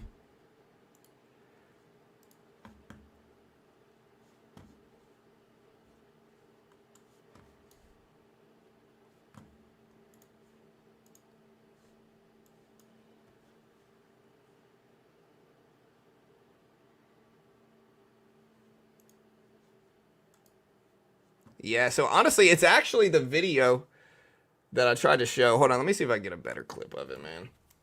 Whatever page they have is just off. Like, so it's actually the page of the what I was trying to show you.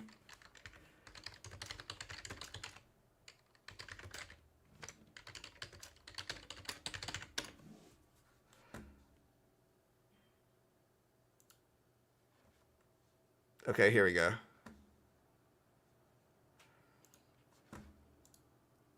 All right, I'm trying to test this for you guys right now. Y'all can't hear me. All right, let me skip this ad.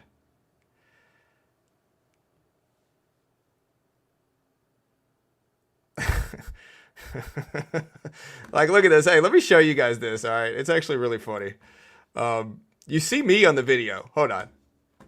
It's actually there's actually a video of this.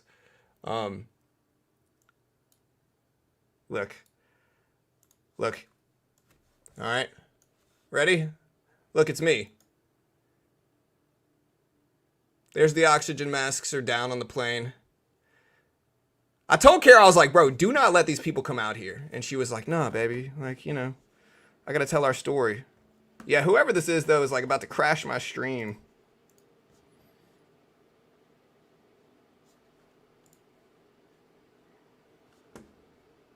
Yeah, dude, I don't know what's going on with my... It's not my internet. It's actually whatever page that's on. Let me try a different browser.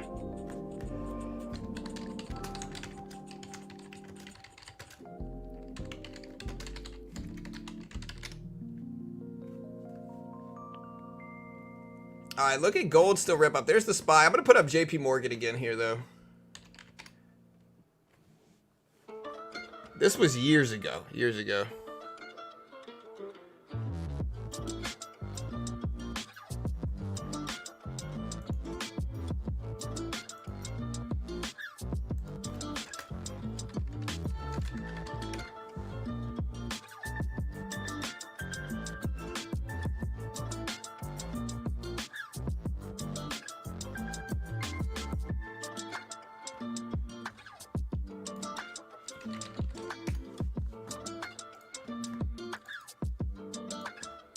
Let me exit out of this. Man, their player sucks. All right, let's try a different one. I swear, if it makes me lag again, I'm gonna be mad. All right, we do have Citigroup earnings in a couple minutes.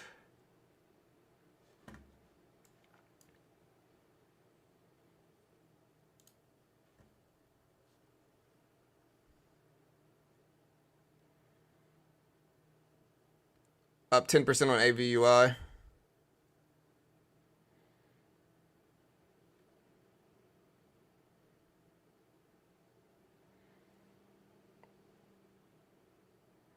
What kind of car?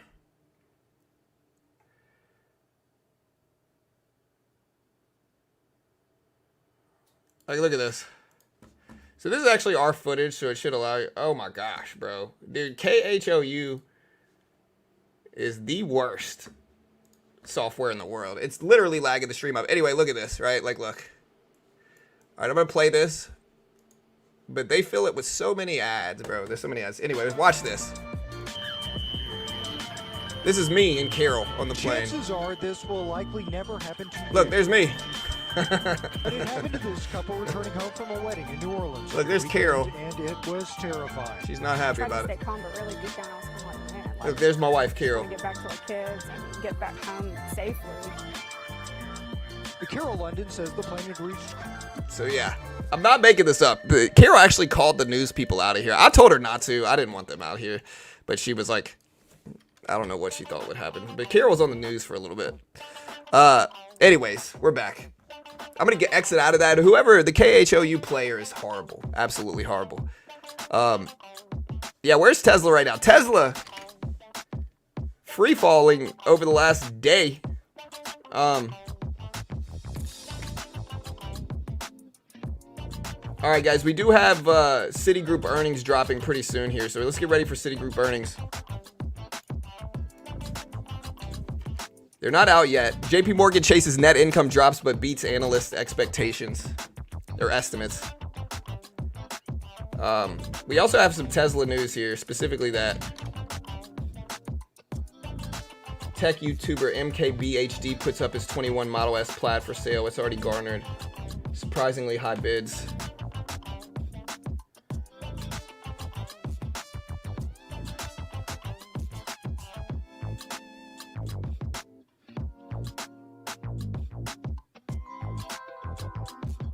See the airplane.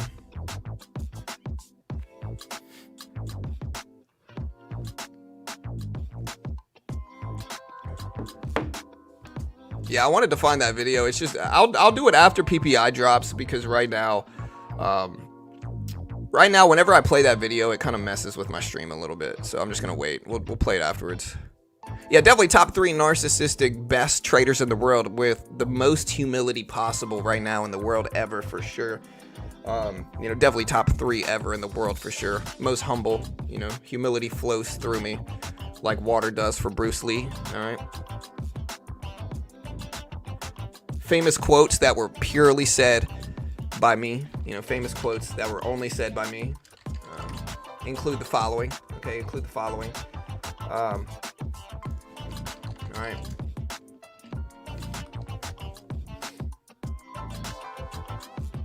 Not all those who wonder are lost. John London. Nothing is certain except for death and taxes.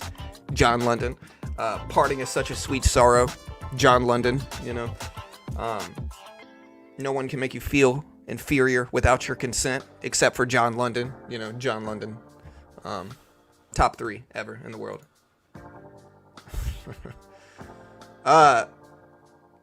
Yeah, we'll see. Can Nvidia keep ripping? Nvidia's PE ratio, we talked about this earlier. It's not that high.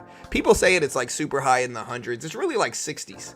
Like Nvidia's PE ratio is 63. What's making Nvidia's PE ratio go up? And if you don't know what PE ratio is, PE is price to earnings ratio. It's a gauge of how cheap a company is relative to how much money they're bringing in.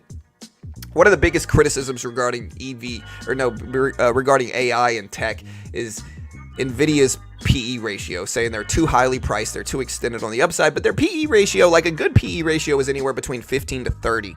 But right now, anything under, I would say 60 or 70 is okay with how much the market is pushed up. But one of the reasons Nvidia is so high this morning, again, let's look at Citigroup.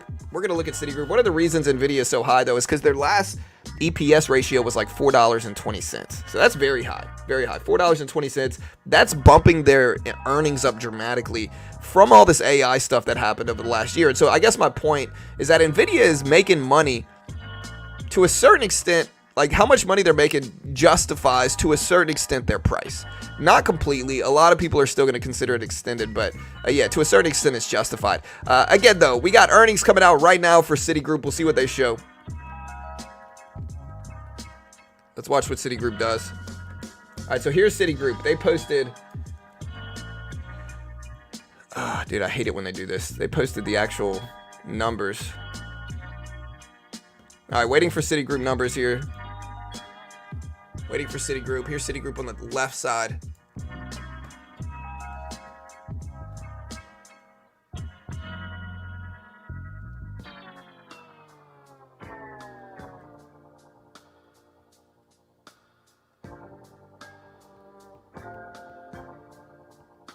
All right, waiting for Citigroup. Citigroup hasn't really moved or budged at all, although their earnings report is out.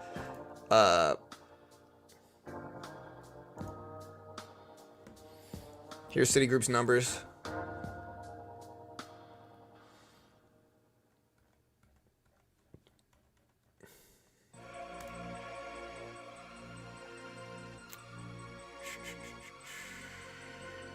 Still waiting for Citigroup. I mean, I think the AI bots haven't really picked it up. And if you can interpret it fast, Here, we're gonna have to get the Citigroup reacting negatively to this report is what I'll say right now. Reacting negatively. Now it's popping back up here. Look at Citigroup bounce. See, you can see the algorithm start to eat this up. Citigroup posting revenue of $17.4 billion. They expected $18.74 billion. They posted EPS of 84 cents versus 75 cents expected. So better than expected EPS, but worse than expected revenue here. I'm surprised they're not dropping, in all honesty. I'm genuinely surprised they're not dropping, in all honesty, because this is worse than expected for revenue. Revenue is usually a more relevant metric for earnings. So it's very surprising that Citigroup's actually moving up, almost green on the day. Look at that, $52 a share, 52 bucks. We put the numbers up in chat right here. Here's Citigroup. But yeah, look at it rip up here. That's strange. But hey, I'm for it. Let it go. I'm holding Citigroup actually right now. So I'm actually in Citi. Let's see if it continues. JP Morgan did much better than expected, multi. Much better than expected. JP Morgan numbers were right here. So look, this is JP Morgan numbers. They posted. Yeah, sorry, let me find them. I gotta look them up.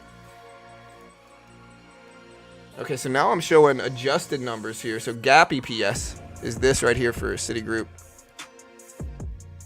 116 loss, missed the 3-cent loss estimate. Sales of 17.4 missed the estimates, but weird. But again, Citigroup actually ripping up right now, which is good for me. Again, I'm in Citigroup right now. I'm holding it. Big bounce up, surprising bounce too. Yeah, JP Morgan didn't miss. They did much better than expected. Good guidance for JP Morgan, better than expected EPS and sales, I'm pretty sure. Let me check to be 100%, but I'm pretty sure they did better than expected everywhere. JP Morgan beat 397 versus 336, revenue 39.9 versus 39.78, so way better than expected revenue and EPS guidance. Way better than expected revenue and EPS and better guidance than expected for JP Morgan. So JP Morgan beat everything basically. I think they might have had a little bit worse. Some of their guidance might have been a little bit worse, but mostly JP Morgan beat. Yeah, they posted record annual profit.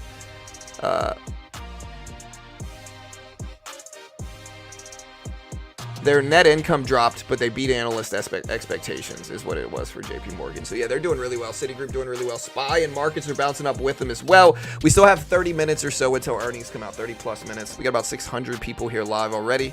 Hey, thanks, Beach Bum.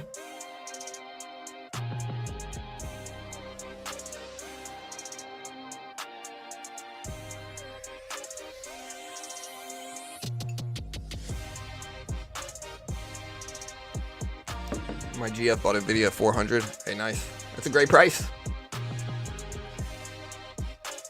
Yeah, it's a big move on Citigroup. It's dragging the market up to a certain extent as well here. Look at it. So, good for it, man. Thoughts on Tesla? I think Tesla's very low, but I also think it could be time to buy the dip, but I'm not 100% sure with Tesla.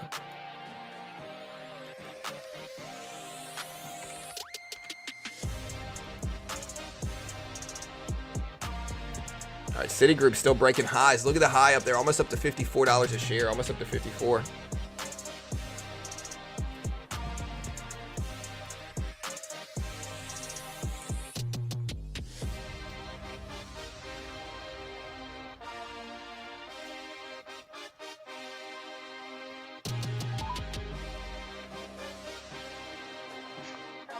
Hey.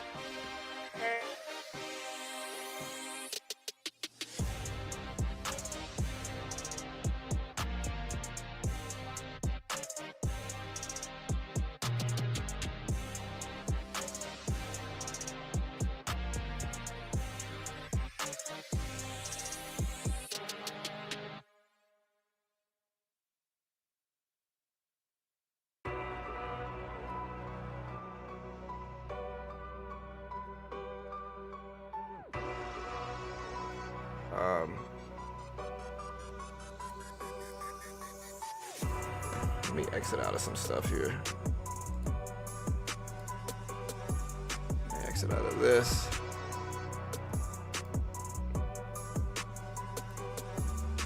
Exit out of this. Exit out of this.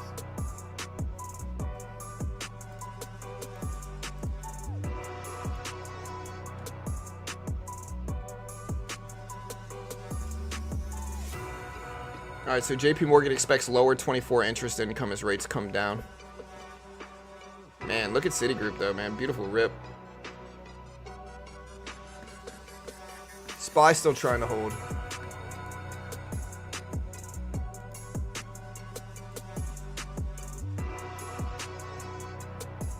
Yeah, Bank of America earnings. Citigroup is up. I'm not sure why Citigroup's up, to be honest. I'm a little bit more surprised by Citigroup's results than something like, an example would be like JP Morgan. JP Morgan had understandable reactions to these earnings. So again, I'm not sure why they're up.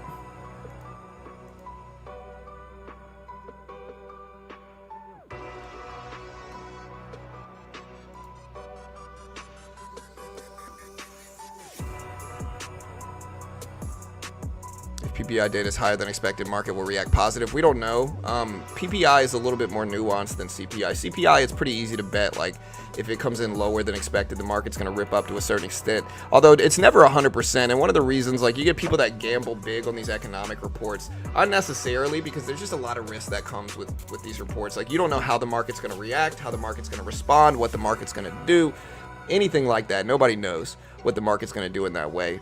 And so taking a huge position based purely off of the fact that PPI or CPI are dropping is usually just a huge gamble. And in that regard, especially with something like PPI, we really don't know what we're going to get. Especially, we don't know how the market's going to react. Sometimes the market will react favorably to lower PPI, meaning, I guess, lower inflation numbers. Sometimes the market will react favorably to higher PPI. So it really is pretty nuanced. It varies a lot, I guess is the point. Monday, Tuesday is about to be crazy and wind chill in Lafayette. Yeah, I'm in Louisiana. Or I'm from Louisiana. I'm in Houston now, and yeah, we don't have the infrastructure here for that. The last time it snowed, everything went down. Maybe that's why my stream's lagging. What's it like outside? Okay, it's only 64. It's not super cold. Nvidia getting some green volume. Yeah, Citigroup's still rising.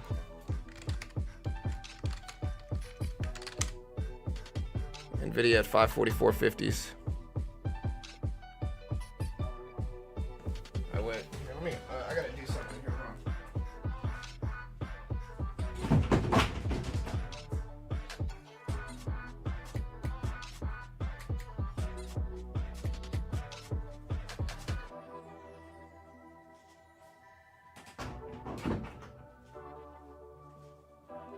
All right.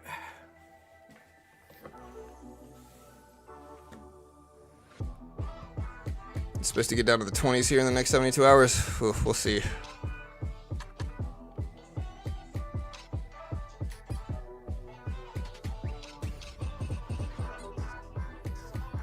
Yeah, I've eaten straight nachos for the last few days.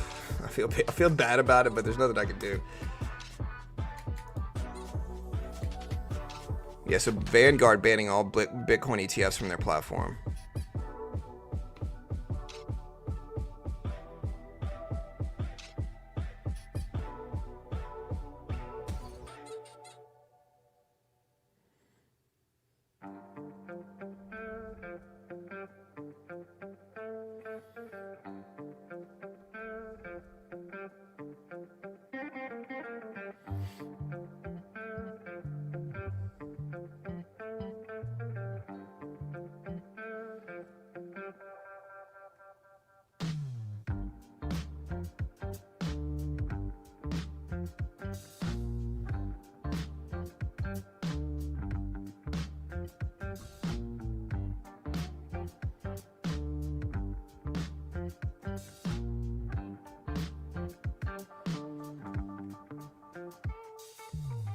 All right, so Citigroup now dipping down. Is it time to buy this dip? I don't know. Gold up or down today? Gold's up right now. I don't know if it's going to hold. Somebody mad about the background music? Yeah, I'll put on some other music for you.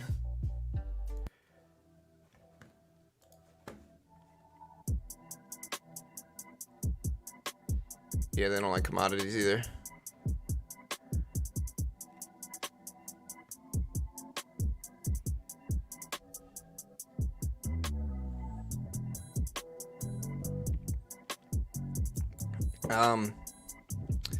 Yeah, all I'm going to say is we're prepared for it now, Larry. I'm not going to be too specific about what we have or don't have in my house, but what I'm saying is we're prepared for it. Again, and right now my wife tested positive for, the C word, unfortunately. And so hopefully that doesn't happen. She's feeling better, though. Yeah, the last time we had that blizzard here, everything was down for like weeks.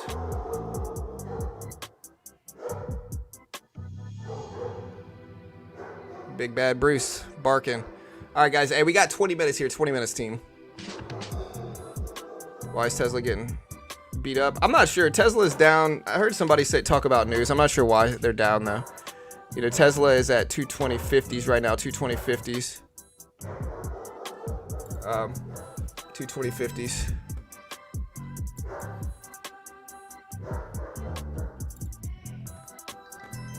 I had no power for 4 days. Yeah, this last one was rough. Hopefully it doesn't get like that now. We'll see how it goes, though. All right, we got over 700 people here live. Yeah, price cuts overseas. All right. Okay, love you. Love you guys. Y'all be safe, okay?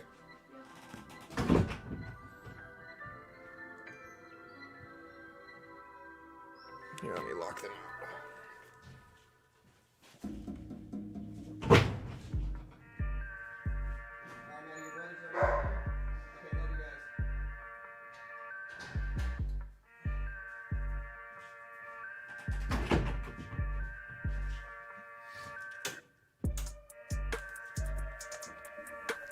All right.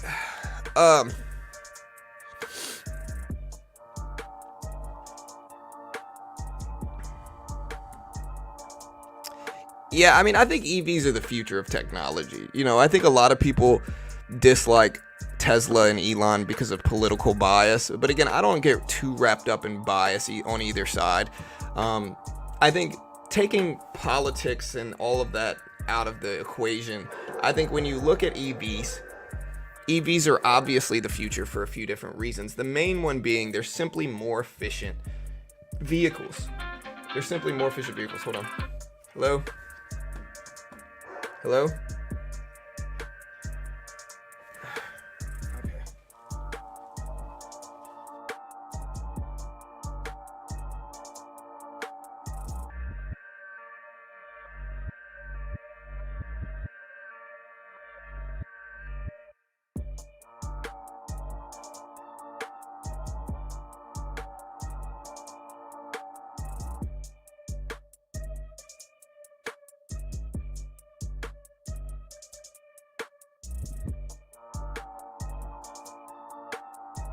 Dropping.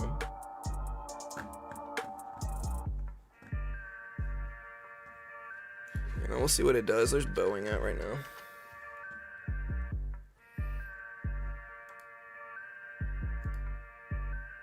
Okay. Boeing's still dipping down. Again, Citigroup. Where's JP Morgan right now? There's Citigroup on the top left. That's helping the market right now for sure. Here's JP Morgan. JP Morgan at 174s. 174s. Let's see if it holds up there.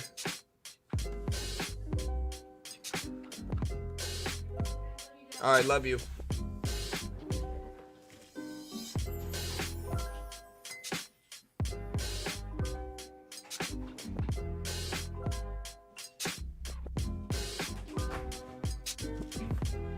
Yeah, so EVs are simply more efficient. And I think there's a lot of people who, again, dislike Tesla for political reasons. I think there's a lot of nuance behind that, but I think EVs are simply more efficient vehicles. I think we're always going to need lubricants, and I think there's always speed bumps whenever a new technology starts to break out. And I think that's an obvious thing. When cars replaced the carriage, there were a lot of speed bumps, specifically with roads and infrastructure, and that's a normal thing with technology growth and evolution.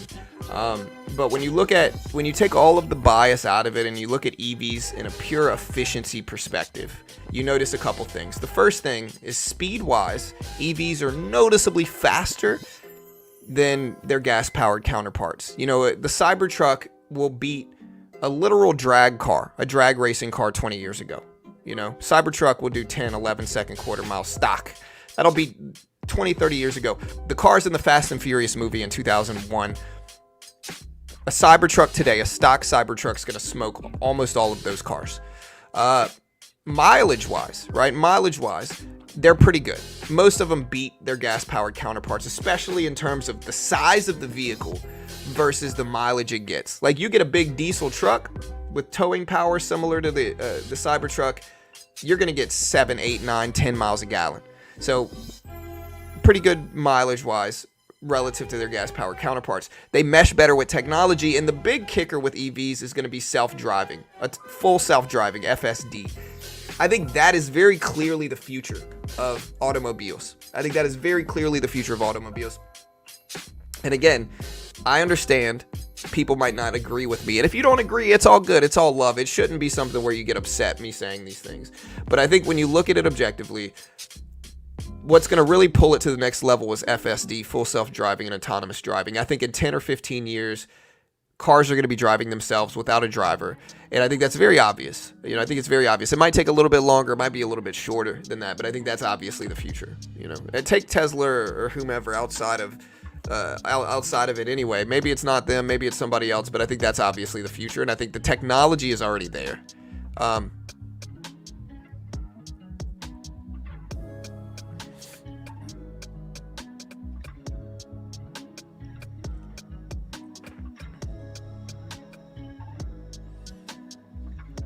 You know, and I think a lot of people are towing big oil talking points. Like, big oil recognizes the threat of EVs. You know what I mean? So, like, think about if you're big oil, and you look around, what's your biggest threat? You know, and big oil runs the world. Don't get it twisted. Big oil absolutely runs the world. And so don't get it twisted. What's your biggest threat if you look around? EVs are your biggest threat, of course. Like, that's a very self-evident thing. And so a lot of people are pushing their talking points because they understand they got to make EVs so uncool that people don't want to buy them, you know? And again, a lot of people are obliviously pushing those talking points, you know? But again, when you take it from a pure, you know, objective efficiency perspective, I think it's very clear, you know? But maybe I'm wrong. And again, I'm not trying to be biased. I'm sure I'm biased to a certain extent, but, and maybe I'm wrong, but I don't know.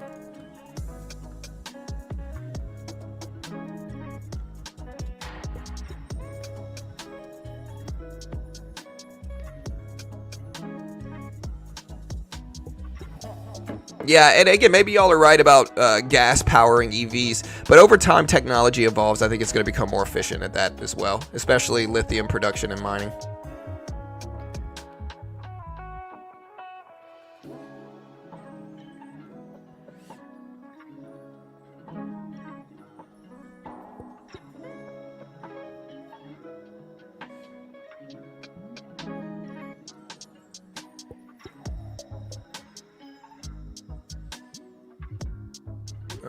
Tesla plant stop manufacturing. Yeah, I see their doubt a lot. Do you think FSD is even 10 years out? I don't know. I think it's already there. Again, guys, listen to me. Take environmental impacts outside of the equation. All right?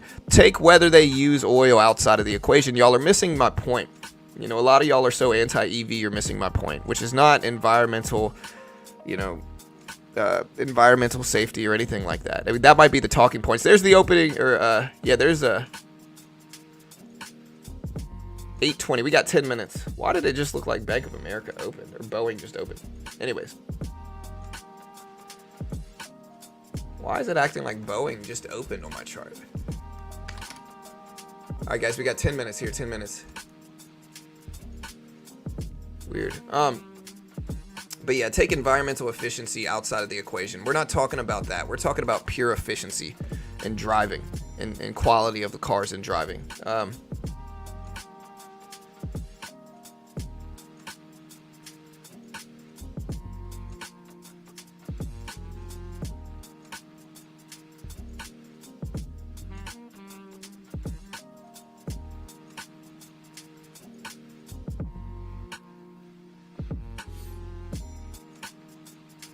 Yeah, I'm sure EVs are more expensive.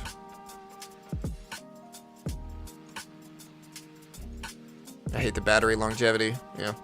I mean, again, that'll get better over time, though. Like, people have to understand when efficiency is there, everything else will catch up. You know, and there's always speed bumps with the new technology. Most people that have EVs charge their batteries overnight, and then the only people that are really going to be at a disadvantage from EVs are people taking long trips. Like if you're driving on a road trip, you know, it might be a little worse for EVs because you're going to have to find charging stations. But outside of that, they're pretty efficient, you know, mileage-wise. NASDAQ dipping. Yeah, a lot of stuff's dipping. Look at Boeing right now. Boeing falling down heavily this morning, down to 219s, looking weak. Apple this morning. Guys, again, Apple this morning at 185s. Apple at 185s. Citigroup still sitting up relative to their earnings report, but under 53s now, or right around 53s. Tesla dropping down big today. Speaking of EVs, at 220s right now, at 220s for Tesla. So again, 219s is the low of the day. Let's see if it holds that area, that 219.50 spot. SPY rejecting at the VWAP, but mostly sideways in anticipation of this economic report.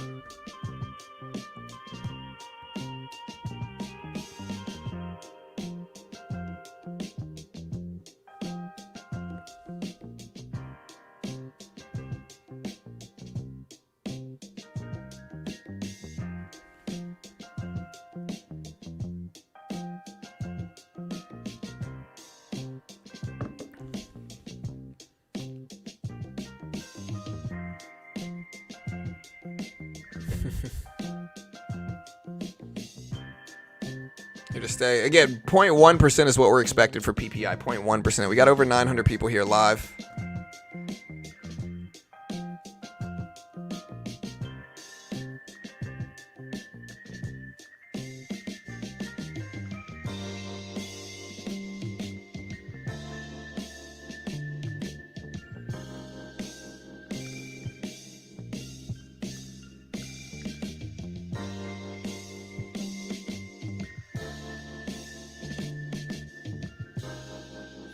Citigroup at 53s, trying to bounce a little bit. Look at Amazon dipping down some as well. Yeah, definitely top 3 guessers in the world right now for sure. Definitely top 3. All right, guys, we got 7 minutes. 7 minutes. A little bit under that, but that's okay. Yeah, I don't think we're at any super bad territory, though. Everybody's acting like we're at the end of the world. You put a daily chart up, like, look, we were literally... People acting like yesterday or the day before's dip is just, like, terrible. Again, I don't, like... Again, let's draw it. Here's a yearly chart. This is the last year. That's yesterday's dip. So, I mean, we could act like we're just kind of doing something like this. But, like, this right here, this circle is yesterday's dip. You know, so, like, we're still fine. Like, we're still close to highs. Still really high up there, in all honesty.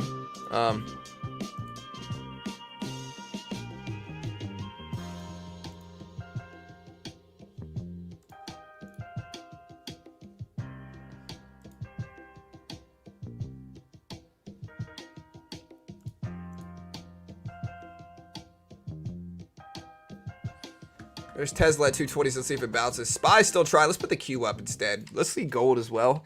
Here's the Q. Q falling down a little bit more. Gold. Gold up to 2050s. 2050s.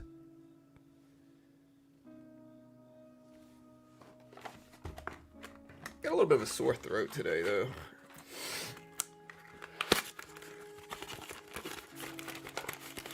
I'll take one of these, I guess. All right, guys, we got 5 minutes here. 5 minutes, team. Let's see what we get here today.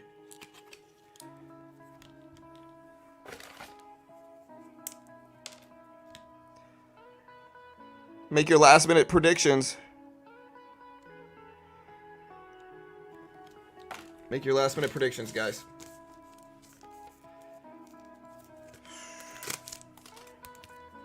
Gold ripping up. Q pulling down a little bit. Citigroup trying to bounce. Boeing dumping down here, dumping down big.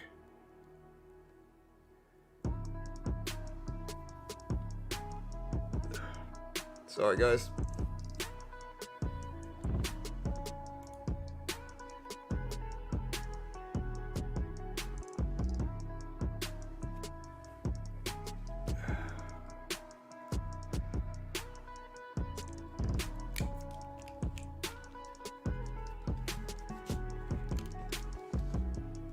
All right, we'll see how this goes. All right, guys, Citigroup jumping. We got about 1,100 people here. We still got 4 minutes. 4 minutes. Get your last minute predictions in chat. Again, my prediction is 0%. I'm going to go with 0% for PPI. Again, I'm less accurate with PPI. Again, I've gotten the last 3 CPI reports exactly right. I'm less accurate with PPI, though. With PPI, I'm certainly not as accurate as I am. Hey, thank you, Terrence. Yeah, just to put it in perspective, I'm testing myself. My wife is positive right now. My kids are still fine, but I got a sore throat this morning. I'm trying to make sure I'm okay. Last minute predictions. Looking at our YouTube numbers as well as our Twitter numbers here, team. Twitter numbers showed up. 83% think we're going to come in higher than expected for PPI. About 17% think lower than expected.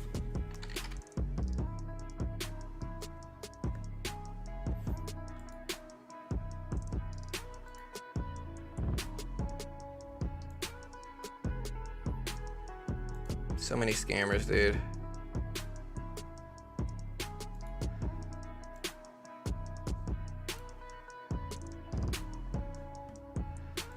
All right, guys. You guys ready? PPI data today, guys. PPI data today. Looking at our YouTube poll numbers.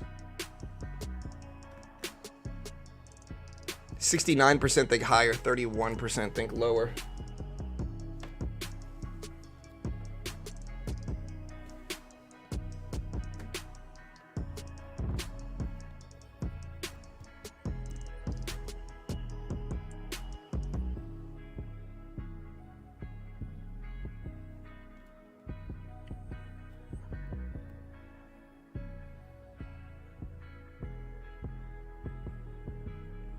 No, she didn't visit a doctor, but she did an online doctor's appointment and got the antiviral that they give people.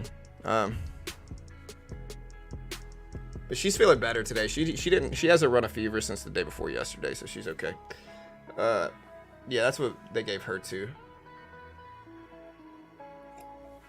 And I think it really worked because she felt better yesterday. She didn't have a fever at all yesterday, which is only like day 2 or 3 of it. So yeah, so again, high PPI numbers expected here, guys. Expectation of 0.1%. 0.1%. And again, the interesting thing is, like, we don't know how the market's going to respond if PPI comes in low. You would think that CPI inflation data is better if it's low. But again, this is something which we don't know what the market's going to respond with. The market responding very different a lot of the time. You know, the market can vary in its response to this. You know, so again, PPI dropping today. Again, expectations are 0.1%. 0.1%. Drops in 50 seconds, guys. Make sure you hit the live button next to the play button. Make sure you're fully caught up on stream. All right. Make sure you hit the live button next to the play button. Make sure you're fully caught up on stream. We get thousands of people here live because we cover this very quickly. 0.1% is what the expectation is. Also, we're going to throw this in sub-only mode, so if you haven't already, hit the subscribe button, hit the notification bell. Make sure your live button is red, guys. You can also put it in fast-forward mode. Again, announce yourself. Show us that you're subscribed. Appreciate the love, team. 20 seconds, 20 seconds.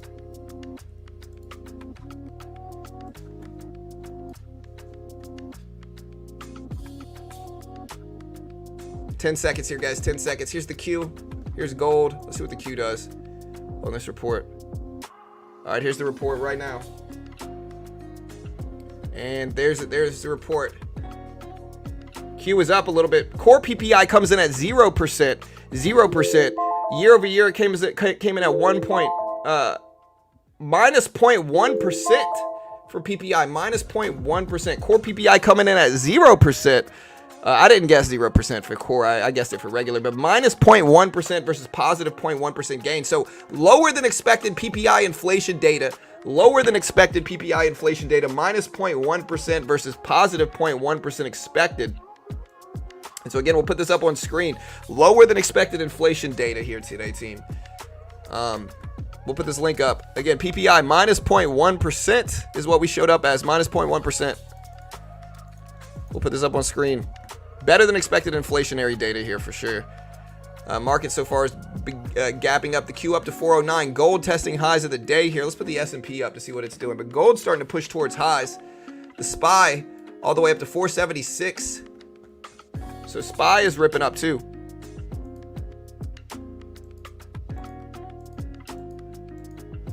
So far so good. Good inflation data here today, team. Good inflation data. Again, we cover this quickly, guys. The reason we get thousands of people coming in because we cover this data quickly. Core came in at 0%.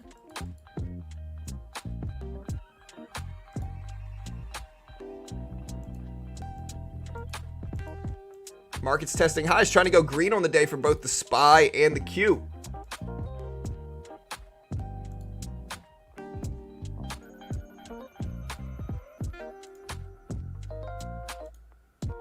All right, guys. Market's trying to go green. Inflation data lower than expected. So far, so good. Markets are reacting positively to it.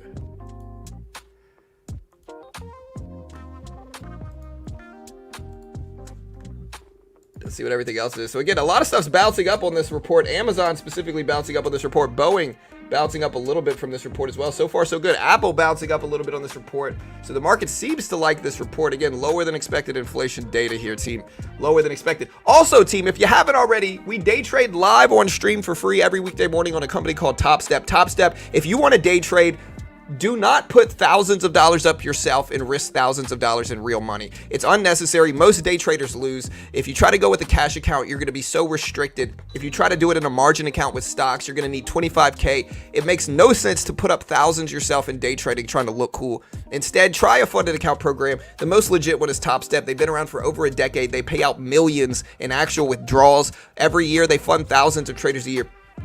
Taking the challenge just builds your skill. What the combine is they give you a demo. It's only $50. They give you a demo. If you can hit the profit target on the demo, the base one's 50K demo. If you can hit 3K without losing 2K in profit, they fund you 50K with a 90% split. You get to keep your first $10,000 in profit. They have free funding coaches, tons of great resources, and if you lose, it's not the end of the world, but if you're good enough to pass it, again, you keep 90% split. A great way to learn how to day trade with less risk. Best of both worlds. Limited risk, but if you're good enough to pass it, you still keep 90% of your split anyway. You can check it out here. And in futures, you can day trade the S&P. You can essentially day trade the two symbols I have up, both the Q and the SPY price action and what's called the NASDAQ and the S&P 500 E-mini in futures. No PDT rule. You can day trade short, buy market, sell market, all that good stuff. No PDT rule. Check out the link in the description. They are a sponsor of mine, and so I'm incredibly biased because they pay me money. But you can check them out right there. Great way to help support the channel. There's the link. Hey, thank you, Stanley. I appreciate you, brother. Thank you, man. Markets rip it up, going green on the day on both the S&P and the NASDAQ here. So the QQQ is the NASDAQ. The S&P's trying to go green on the day. Q is technically green on the day now. Amazon bouncing up. Boeing bouncing up a little bit. We got Tesla bouncing up a little bit. So this is all good. Let's see if it continues here. Market's starting to rebound some on this PPI report. Better than expected PPI data.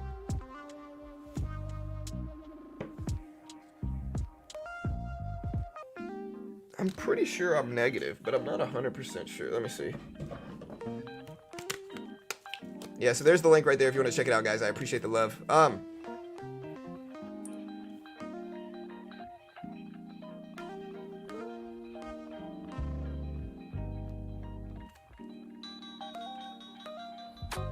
Yep, we are completely negative. So, woohoo! Negative test. Hallelujah. I got a stuffy nose. It's probably because I've been eating nachos for 2 days straight. And I have acid reflux. PPI coming in lower means better economics. Less inflation problems is what it means. So minus 1% is better right now, at least. At least the market's responding to it like it's better. Both markets just went more green on the day. Look at this green action here that we're getting in stocks. So again, we're pushing up a little bit on lower inflation data. Lower inflation data pushing up a little bit.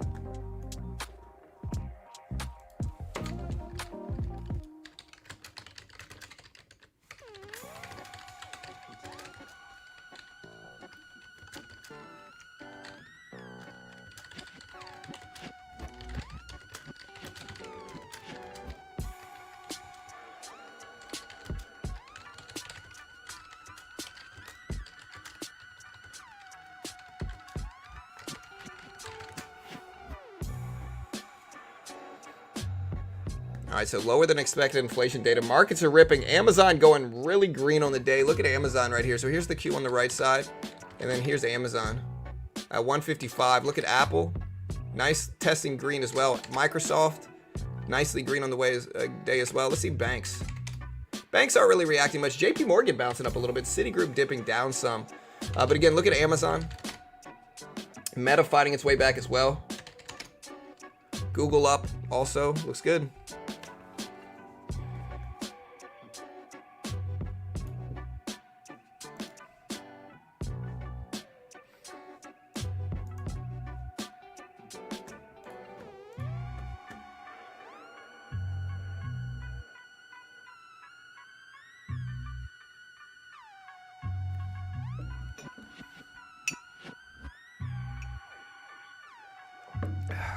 Yeah, I mean, bow. I mean, listen, brother, I'm not saying the market's going to go up nonstop, but I think some people have the fundamental misunderstanding that that what goes up must come down. And the opposite is generally true on the S&P 500 and the NASDAQ and broad markets and blue chip stocks. The opposite is true in that most stocks will go up long term in blue chips in the S&P 500 index funds and the NASDAQ.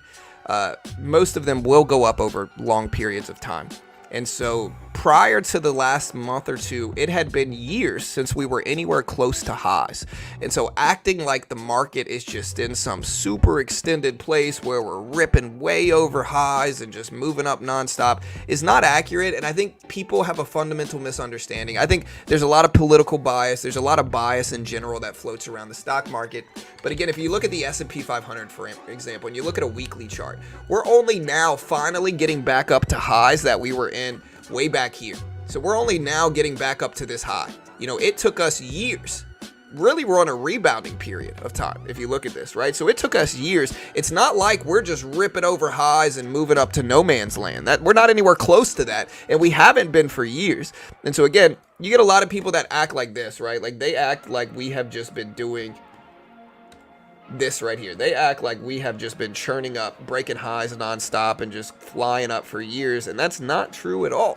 Like, if anything, market's only kind of coming back from it. They're acting like we're doing this, you know, and that's not what we're doing right now. Like, that isn't what we've been doing. Like, we're coming back off of a period in markets in which we had such a high amount of inflation a year and a half ago that the market is only just now rebounding from it. We had a regional bank crisis earlier in 2023 that drug markets down a lot. And so again, the market's only just now coming back from that. And so again, to people who are just kind of sitting around waiting for the market to crash, it might seem like we're super extended on the upside, like we're way up here, but we're not. Again, we are only just now getting close to previous highs. And prior to the last month, we hadn't touched highs in years.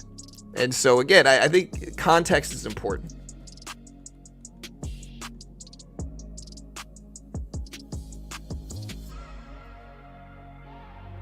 And again, I'm not saying the market's going to crash. I'm not saying the market's not going to crash. Eventually, we are going to get a crash, right? That's an inevitable thing. You know, that's an inevitability, as Thanos always said. But to try to predict when that crash is going to be is a difficult thing. Nobody freaking knows, especially not the big time influencers that are always telling you the market's going to crash. Again, if you go back in time and you look at some of their video history, a lot of these influencers are genuinely diluting their videos so you can't see their terrible crash predictions. A lot of them said we would crash at the beginning of last year. A lot of them said we would crash at the beginning of the year before that. The market has mostly been pushing up. And so you'll have to understand that negativity gets clicks sometimes. Like, negativity gets clicks. And so with that, a lot of these big time influencers that you all follow have been telling you the market's going to crash for months and years. And instead of being like, hey, I was wrong, the market ended up ripping up 24% last year, where a lot of them said it would crash at the beginning of last year. Instead of being honest about that, they just kind of double down until they're right. And anybody can throw darts at a dartboard. Eventually somebody's going to hit it. But that doesn't mean they're accurate. You know, it's like Michael Burry predicted one good crash in 2008. He's predicted about 15 since then, and they've all been wrong. You know, he told people years ago when the market was literally at the bottom of the last few years to sell. You know, then he had to come out, he deactivated his Twitter when he was wrong, and then he had to apologize for telling people that, because he's made so many crash predictions over the last few years that time has proven them wrong. And so I understand people who might think we're extended, and I'm not even saying you're wrong. Some of y'all might be correct. I think we might be a little extended on the upside, just for clarification. But it doesn't mean we have to crash. the market's natural state is that it's going to go up long term. And so regardless of what it does short term in between, I'm not a big believer in stopping investing just because people think the market's going to crash. People always think we're in a universal state of somebody thinking the market's going to crash. Like at any one point in time, it doesn't matter where we are, highs, lows, weakness, strength. A lot of people are pushing for a market crash, and that's been like that for a century now, you know.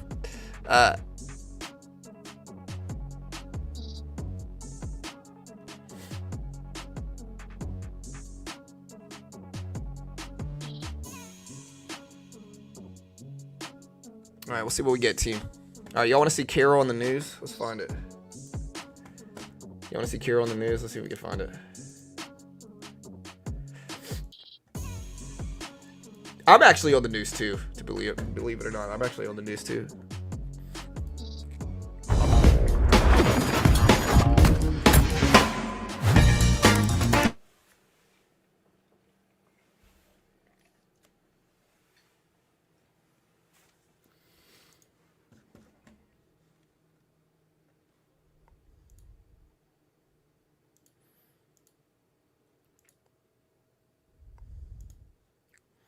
Yeah, so this video is actually what got us a stalker.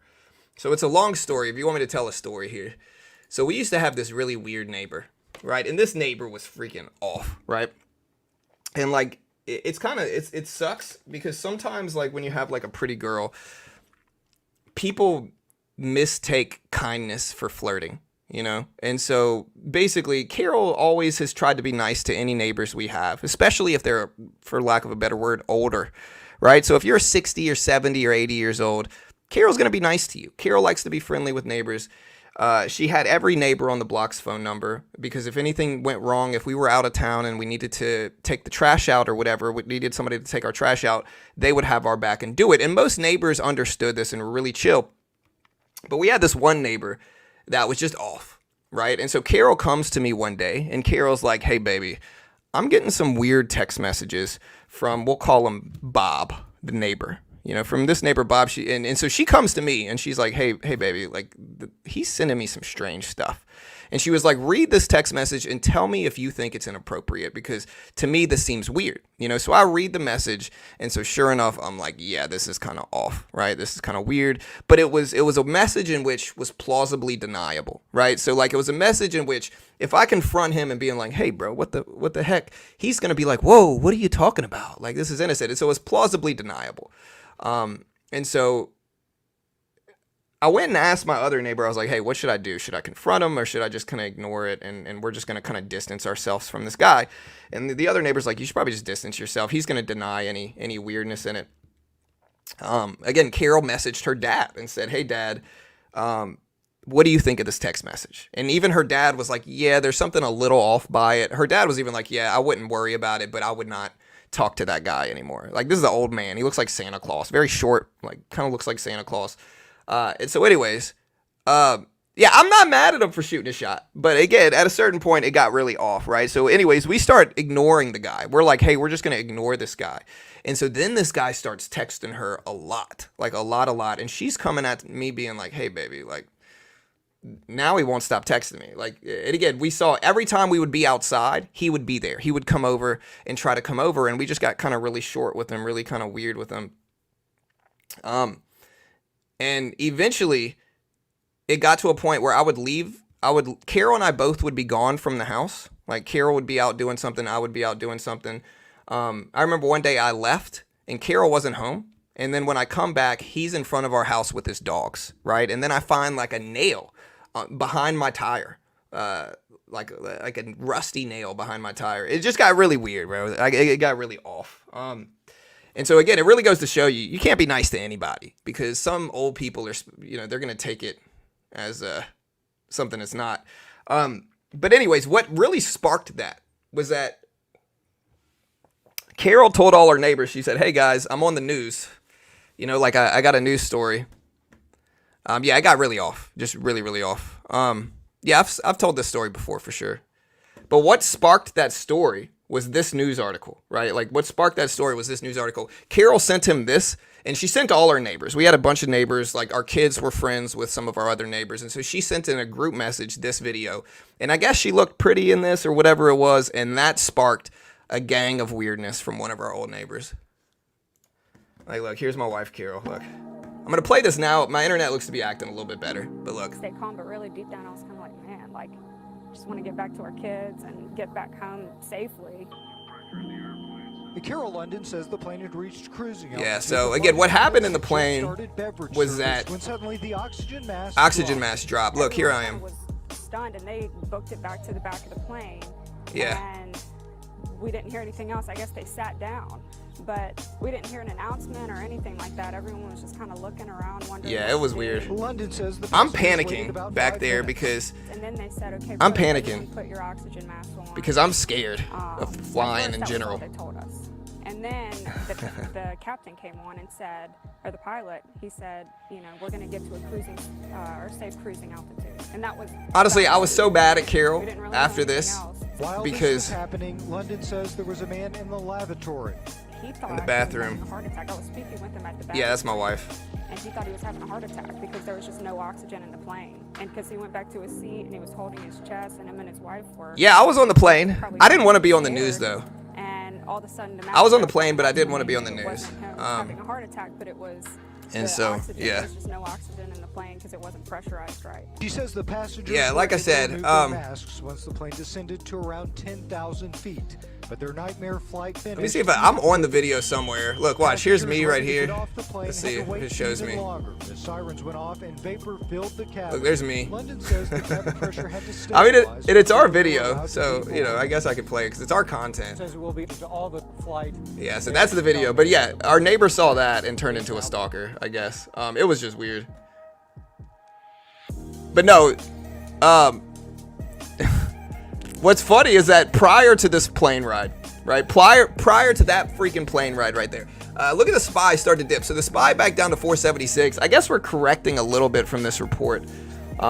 You see, we're now technically red on the day. And again, if we look at the Q, which is a little bit more tech heavy, the Q is even more pulling back here. So tech is starting to correct a little bit relative to PPI. But yeah, but no, prior to this plane ride, I'm freaking out, right? I hate flying. I'm like, hey, baby, why don't we just drive to Michigan? You know, I don't want to fly. I'm scared of flying. Why don't we just drive? And Carol is literally being like, hey, baby, look, everything's going to be fine. Nothing's going to happen. The plane ride's going to go smooth. And at the end of it, you're going to be like, man, I don't know what I was scared of. And this happened a couple times. We had this talk a couple times because I'm a huge flying wimp, I guess.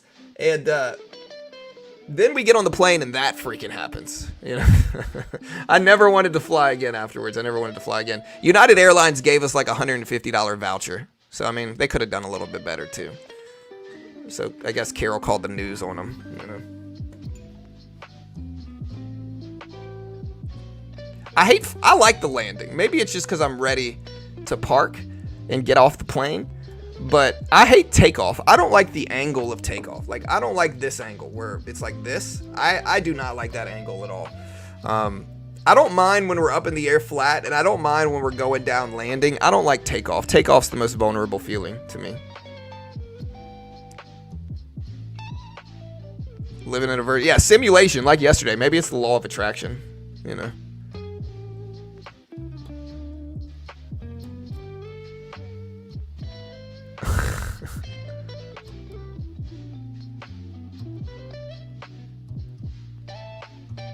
Yeah, she's like, daddy, chill, you know. She looks like a friendly person. Some people can't handle it. Yeah, some people really can't. Some people really can't handle it, you know. Hold on.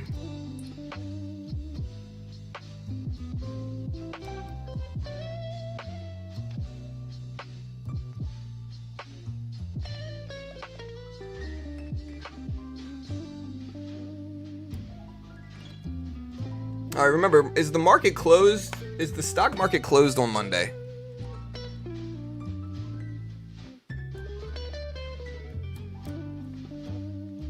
The data was, I guess, arguably good. The market reacted somewhat positive to it.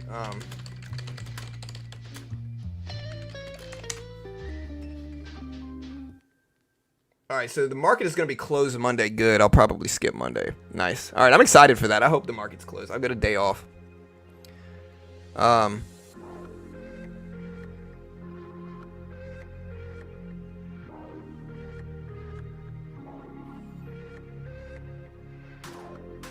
Yeah, crashes happen. Again, some people are going to argue. Here's my argument against the crash. It's because a lot of people are going to consider what we got in 2020 a little like a major correction move. So some people are going to consider this a correction, like a big correction. You know, you look at that relative to like this in 2020. You know what I mean? Like a lot of people are going to consider these pretty major corrections. Like even if you look at this relative to like 2008, right? So like here's 2008. Tell me this. Here's 2001.com crash, right? Here's the 2000.com crash. Here is like, look at all of this relative to each other. Okay, so let's look at some examples. Here's the .com crash of 2000, the internet crash of 2000. Here's the 2008 mortgage crisis.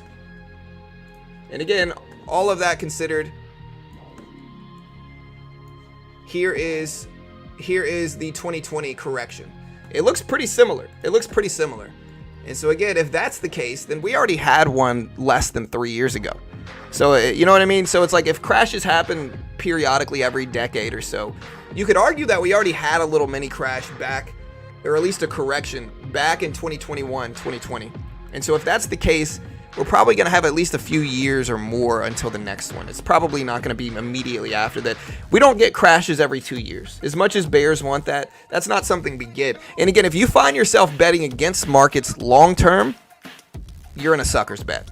Okay, it's kind of like an example of this is if you're shorting a blue chip company. If I buy a big dip in a blue chip company and I go long, chances are I can bag hold that stock, hold it long enough to where eventually I'm going to be profitable on it. Eventually I'm going to be green on it. Chances are, not always, of course there's outliers, but the odds are in my favor in that situation. If I'm shorting a blue chip company, the longer that goes on, the less likely I am to make money because the more likely stocks are to go up. And so again, if you find yourself in really long-term short positions, you're probably in one of the bigger sucker bets that you can get into regarding the stock market because you're trading against the biggest, most profound edge the market ever gives you. You know, and again, maybe I'm wrong. Maybe we crash tomorrow. I really don't know, but I think people have to understand that aspect of markets. I think. All right, so we did bounce up a little bit on the SPY. We're kind of flat still, though, but we'll see.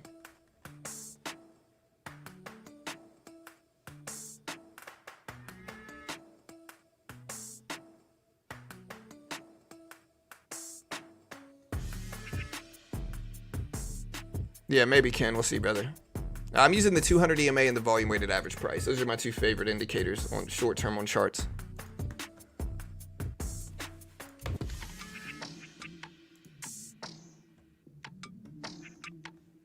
And again, if you haven't already, check out TopStep. TopStep funded program in futures. They give you a demo. They test your skill. If you can pass the test, they fund you. If you fail the test, you're only going to lose what you pay for the combine. Again, if you put up thousands yourself, you're going to potentially lose thousands of dollars. These combines and futures are a great way to limit your risk. Most new traders fail. And if you maybe have a little bit of money and you don't have enough money to put up to day trade enough, but you're a good trader, you can take the combine, and if you pass it, you get a funded account with a 90% split. You can get funding anywhere between $50,000 to $150,000 in funding for anywhere between $50 to $150. And so I think it's pretty cheap. And if you lose, it's not the end of the world. But if you're good enough to pass it, again, you get a funded account for a pretty small amount of money. And again, just taking the combine builds your skill. Just taking the challenge genuinely builds your skill, in my opinion. But of course, I'm biased because they pay me money and they're a sponsor of mine. But I think they're a really genuinely good company for traders. It ultimately allows traders to get started for much less, and a lot of new traders lose in the beginning anyway. And the patterns in futures, again, I can trade essentially the SPY and what's called the E-mini S&P. I can trade essentially the Q, day trade it, buy market, sell market, all that good stuff. So essentially the same price action as the Q in futures, no PDT rule. And so I think in that regard, it makes perfect sense for new traders especially to try this out. And again, if you want to check out the link, here it is. Great way to help support the channel. So JP Morgan and Chase are already out. So JP Morgan earnings are already out. We are getting some bounce backs and everything. We're still slightly red on the day in equities.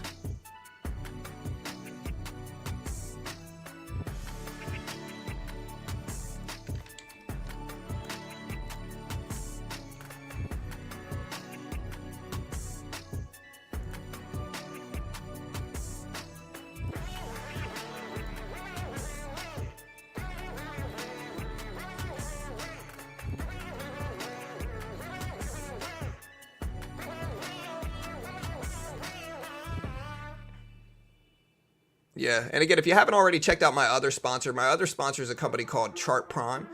They did some really nice updates. And again, I challenge everybody, like you get some people that hate on them, but like I challenge you to back test this yourself. Again, I can't fake what I'm about to show you. And again, let me show you, let's just back test it over the last few days. I got to fix my time frame on TradingView. But like, let's back test this. All right, sell signal here. Nice dips. This is a 5-minute chart too, so this is like an hour plus of dips. It looks like strong buy signal there would have worked. Strong sell signal there would have worked, I think. This buy signal there probably would have worked, but we're going to call it like a failure just to be safe. Right? This strong signal, look at the strong signals. Beautiful breakdown. Beautiful breakdown. That one certainly worked. This buy signal here, beautiful rip up for hours and hours, certainly worked. Sell signal there worked. Strong buy signal again worked. Sell signal here, we could say this one failed just because it's close. I think you could probably still make it work in green, but still, just to be safe. Strong buy signal there certainly worked. Sell signal there certainly worked. Strong buy signal again certainly worked. Strong sell signal again certainly worked. Buy signal there certainly worked. All right, so I can't fake what I just showed you. This is genuinely me back testing these indicators. And again, these are custom indicators by a company called Chart Prime. TradingView indicator service. You can use it on anything on TradingView, stocks, Forex, futures, crypto, whatever you want to use this on, you can. And again, let's check out how many worked versus failed. So let's see, we got we have 2 failures out of 1, 2, 3, 4, 5, 6, 7, 8, 9, 10, 11, 12, 13, 14, maybe 15. So 14 to 15, 2 out of 15, 2 out of 14 failed. That's pretty good accuracy. It's like 90%. 85%, I think is what that is. But still, that's pretty solid. That's pretty solid results. And again, I can't fake this. You can use this on any time frame, 1 minute, 5 minute, hourly, daily, weekly time frame. And again, you can back test it. They've got some great screeners as well. They've got screeners, oscillators, if you like RSIs and stuff like that. They have great oscillators. They have a back tester that allows you to actually test strategies, see what trend we're in.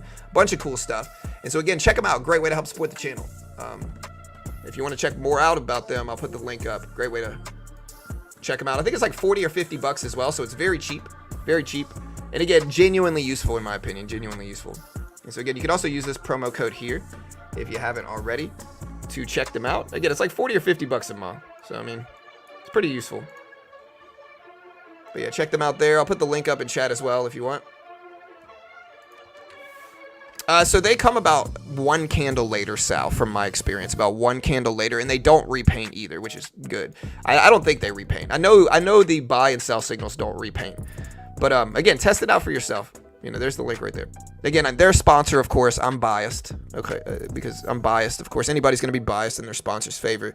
But I'm very transparent and honest about that. Anyways, SoFi. All right, Q going testing green. SPY technically green on the day now, so the S&P is technically green. SoFi is slightly green, although it's been kind of having a rough day or two.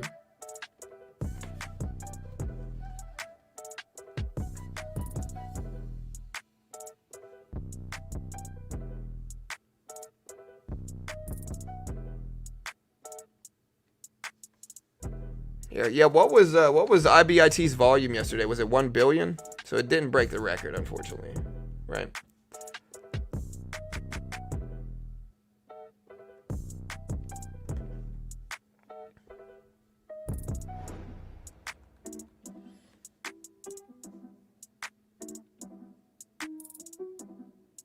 Yeah, we'll see what we get in 2024. I hope the market does well. People call me a perma bull, but like I want the market to do well. Hello? Hey. Dude, mom just fucking called me and woke me up. Like, she called me, woke me up, and like, I'm like, hey, I'm still sleeping. She's like, okay. She's like,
All right, guys, we're back.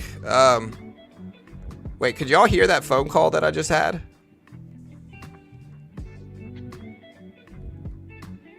It should have been muted, but Amazon at 155. So let's see if it holds. Amazon trying to go green. Look at the SPY though, technically green on the day. Look at Q. Q trying to go green on the day too. Oh, could y'all really hear the first 5 minutes? Yeah, Carol's angry. To be fair, she's got COVID, and so I mean, you know, she's feeling a little bit better. Now I gotta go back in time and see what you guys heard. Again, my StreamYard's acting a little laggy today.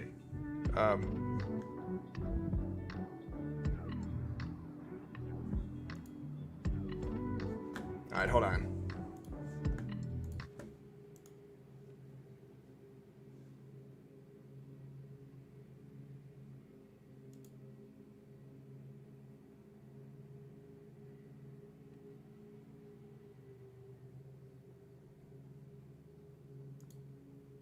Yeah, I just heard it. Yeah. Yeah. All right, yeah. So I just wanted to check. I heard it. Yeah, I mean, it is what it is. You know, she's been sleeping. She's not feeling good. She tested positive the other day, so yeah, she's just not feeling 100%. So yeah, she's just not feeling.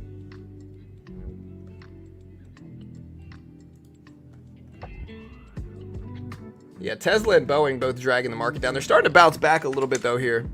Boeing almost up to 220s. Tesla still at 220s as well. They're both right around 220s. Look at the SPY rip though. The SPY's starting to rip up. Yeah, she's definitely sick and grumpy. But again, I mean, she's been running a 102 fever, so I mean, not really surprising. I've been having to take care of everybody, and luckily I'm still negative, so I'm gonna keep holding on to that, I think.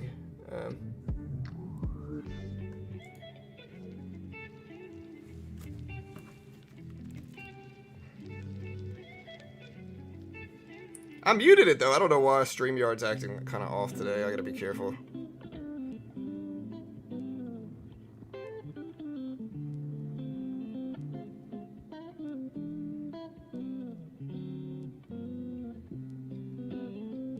Yeah.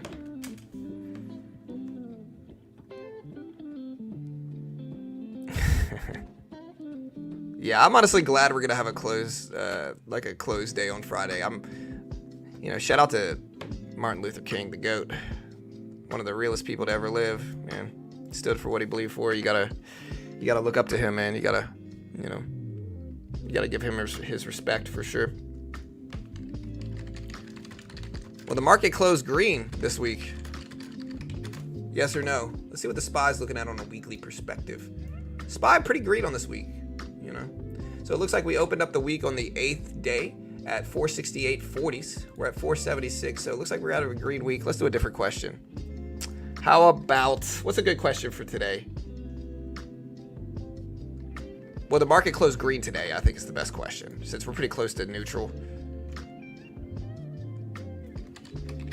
Will the market close green today? Let me know. Team, let me know.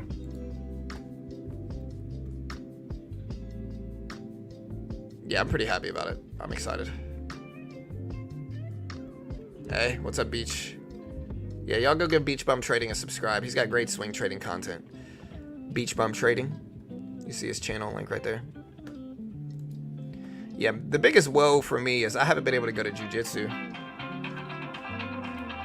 Oh, man. All right, let me mute it now.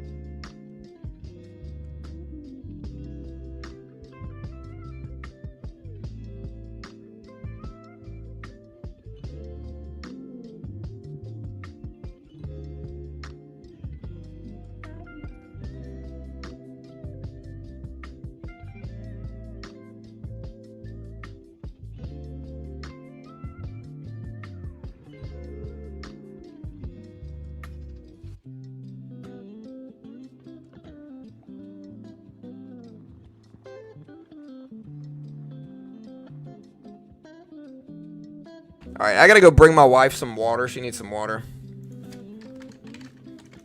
So.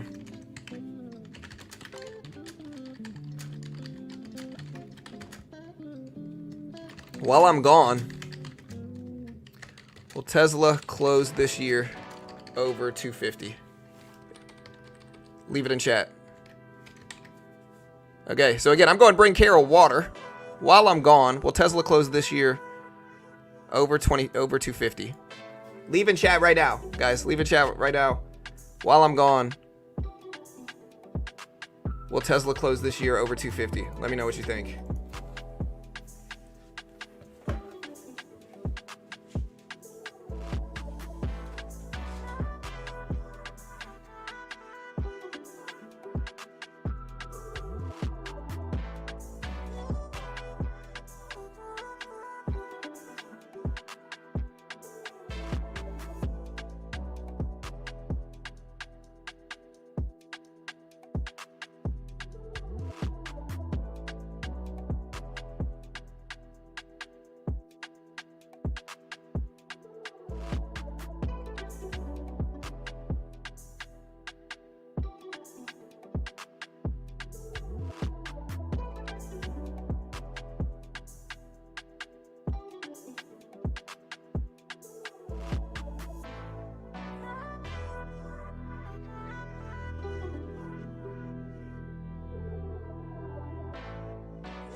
Over 300. A whole year with Tesla might be 500. 250 isn't far away to achieve. I'd say 300 is harder. Ask Kramer.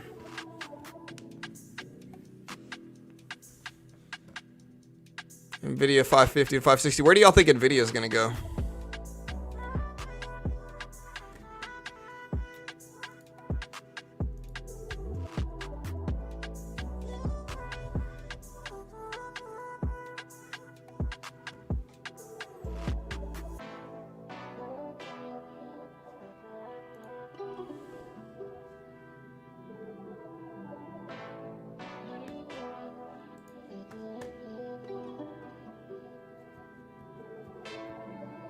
Alright guys, we've got almost 600 people here live.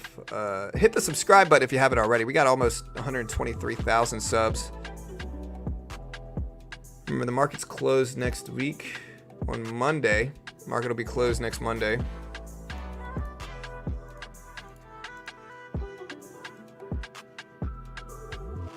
So yeah, market will be closed Monday.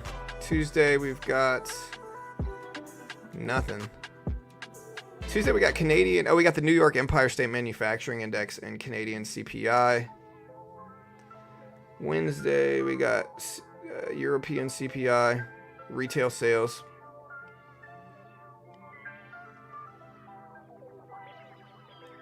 Thursday we got jobless claims. Philly Fed Index Friday. We got existing home sales, Michigan consumer sentiment and expectations. Alright, so we got some stuff next week.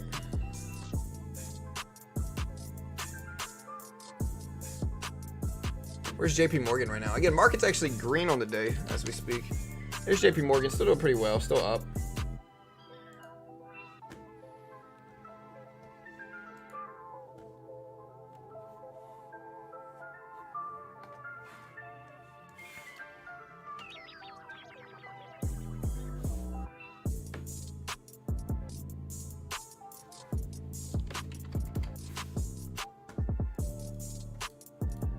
All right, you guys ready to day? We're gonna get day trade at the opening bell today. Let's get ready.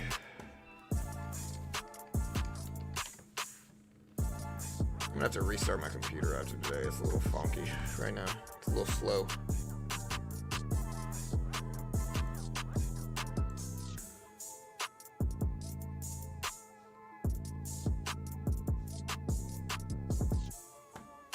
Data's already out, Christian. Data's already out.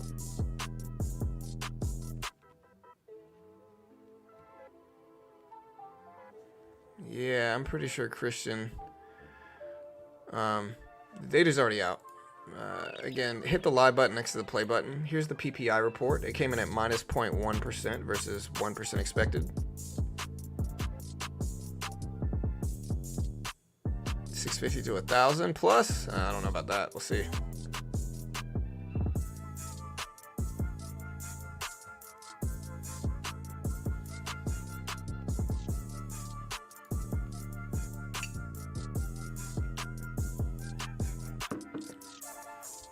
Okay.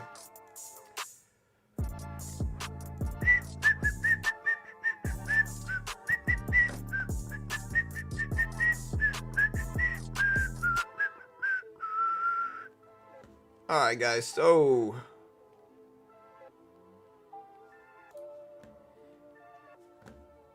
we're gonna get ready to day trade futures.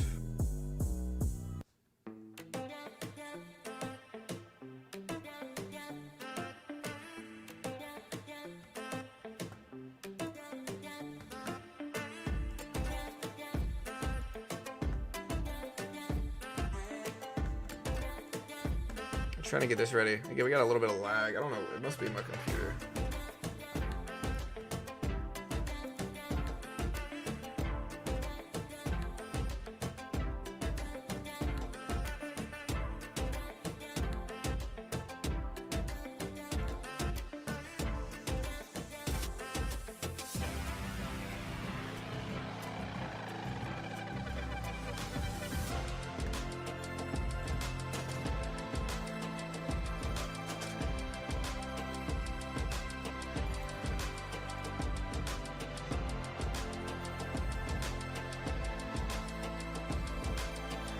All right, guys, y'all ready? Let's see, we're tracking everything here.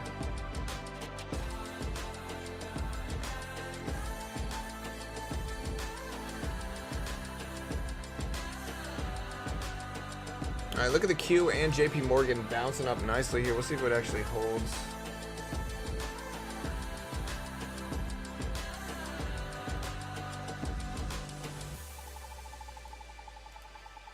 Are we lagging? No, we're still here.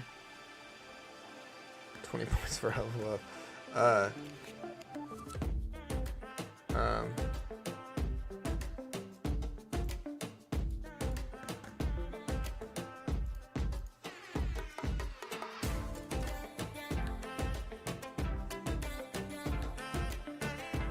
right, the Q up to 409, still pulling back. Part of me wants to buy this dip and stuff. I think we might bounce over the previous closing price, and then we're starting to bounce. JP Morgan dipping down some too.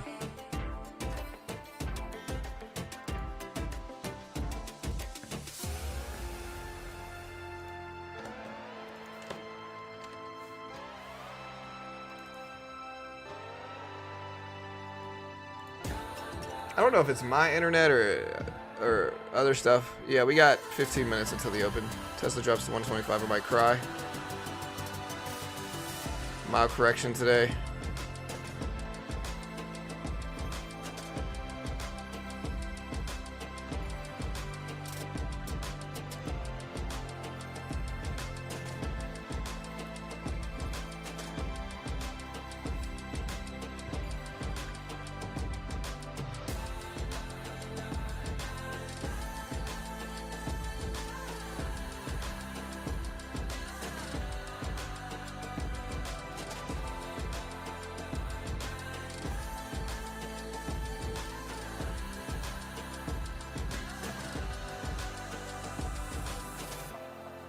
Let's see if we get these.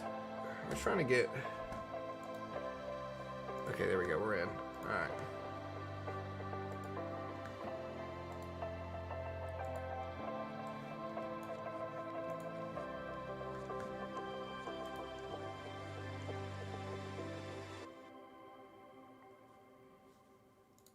All right.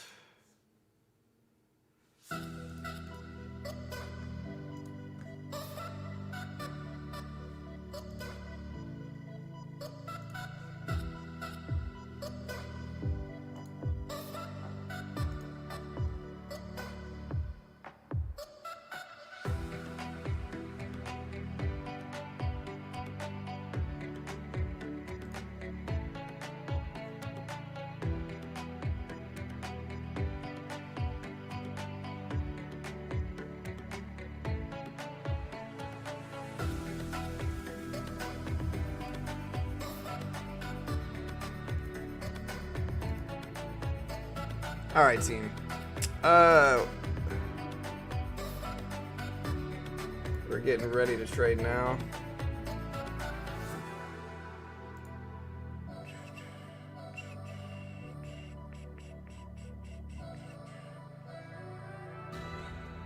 All right.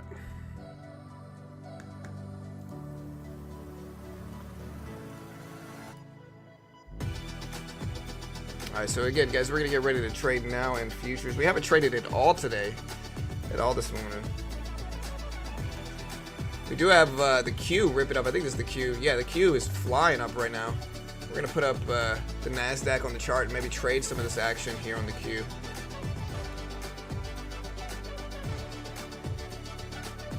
There we go. Let's put the NASDAQ up in futures.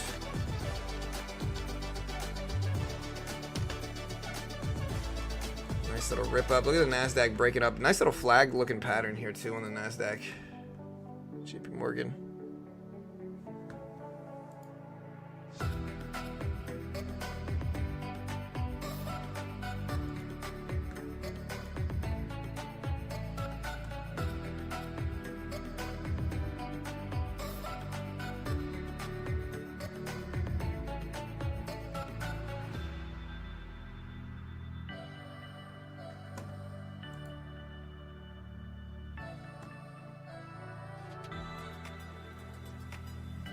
All right, guys. So yeah, look at the NASDAQ rip.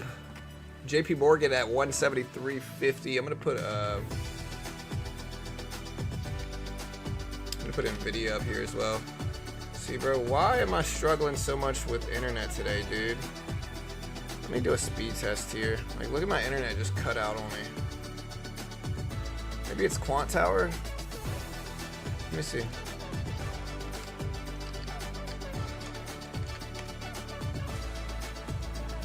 I think I know what it is. I gotta cut out. Yeah. That should work. Yeah, we're back. I know what I had to do. Okay, I know what I had to do. I just fixed it. Look at the NASDAQ rip up here. Let me do a speed test here too to see what my wired connection is. Yeah, it could be weather. I know we're supposed to have that blizzard. Ooh, my internet's running really bad right now. Whoa. Very bad connection here.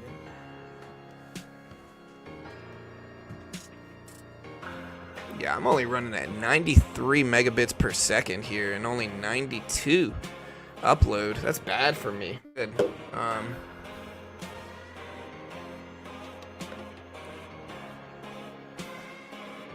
Let me try connecting my my wireless and see what I'm running there.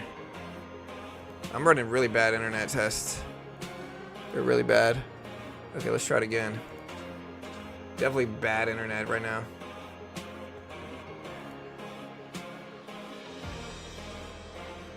Yeah, it's the same. I'm gonna have to disconnect this. Sorry guys, if my internet just kind of crapped out, it's my fault. There we go, we're good now. We should be good. But yeah, I'm struggling with internet today, guys. It might be the weather, I guess. It could be the weather. We're directed completely through an Ethernet cord. Look at the Q and the NASDAQ just pump up. Look at Nvidia start to rise too. I'm kind of nervous to trade on days like today though. Q up to over 410s. What's the lifetime high on the Q? 412s, 413s is the lifetime high. So we'll see if we hit it.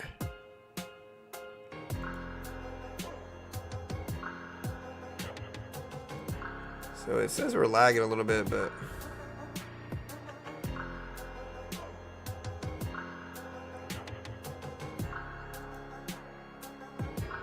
all right, are we good? So am I lagging at all? Just help me out. Am I lagging at all?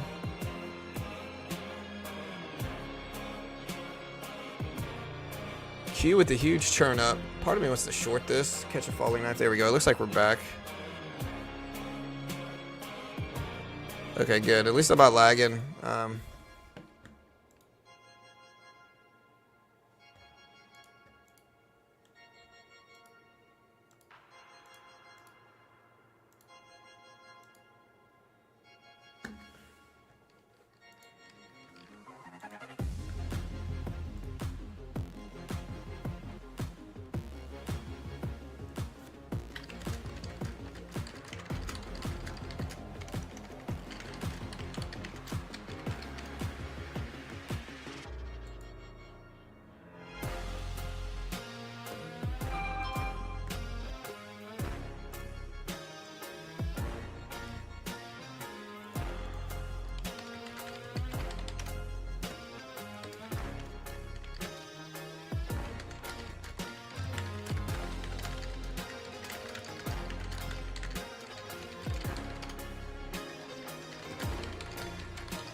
All right, so we're getting a little dip. Part of me wants to buy this dip too.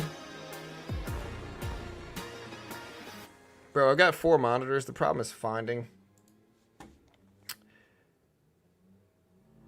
John just ran some calculation. Tesla projected close for the year is where it was in October, which is around 369.50. The buy of a decade was this October when I was at 200.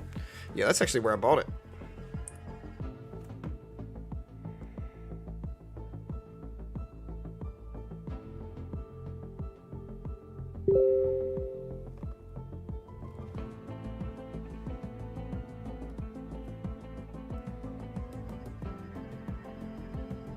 Alright, markets are. I should have bought that dip too.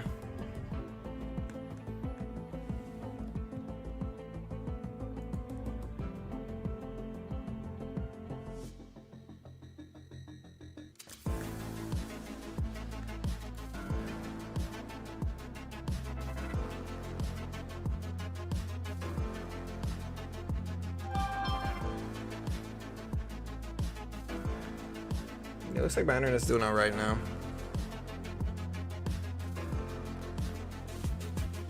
Again, subscribe if you haven't yet, guys. Help me hit over 123,000 subs.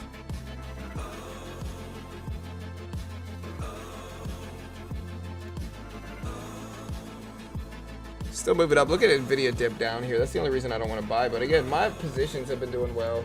Worst position today is Boeing, which we bought a little dip of, but it's such a small trade. That is not the end of the world no matter what. I wanted to buy this little pullback. In hindsight, obviously I should have.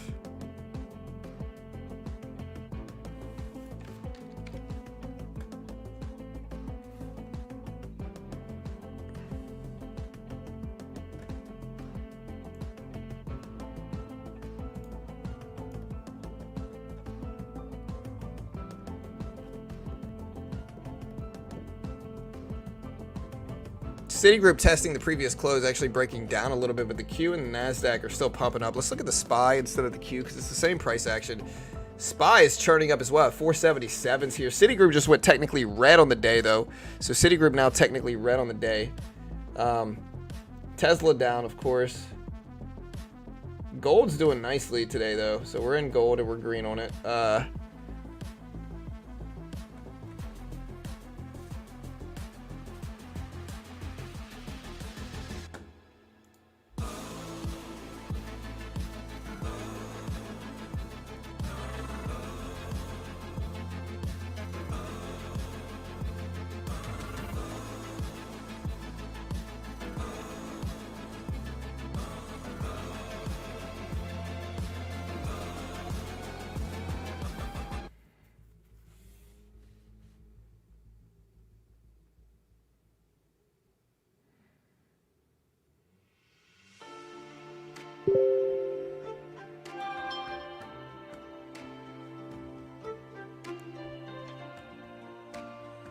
All right, guys. So Nvidia 546.80s.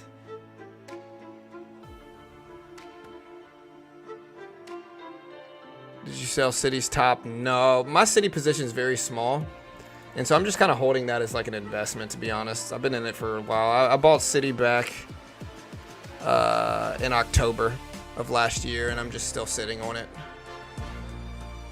Pun intended, I guess. Yeah, look at Nvidia dip down though. So look at Nvidia on the right side here. It's falling.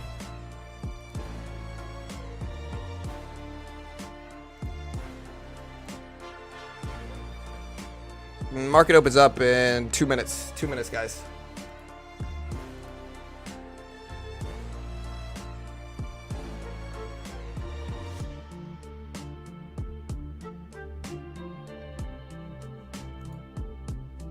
All right, guys. We got a minute and a half. I don't know if I should DCA more into Tesla. I mean, I don't know if, like, for me, the way to do it is not just one stock to multiple and then just sit. It just depends. Like I said, my big edge is long term. And so I will hold things long term and not stress about it at all. Wait for big, profound pullbacks and attack those. But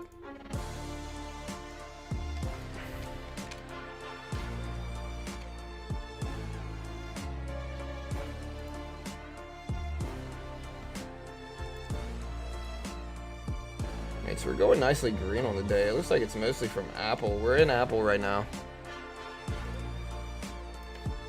We ended up adding to Apple a couple weeks ago and then riding the bounce back. It looks to be Apple charting. We got less than a minute until the market opens, team. Yeah, it's Apple.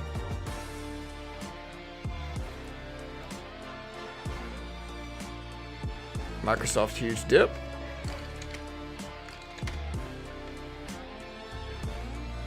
Where? Microsoft's not dipping huge. It's green on the day. It's at 385s.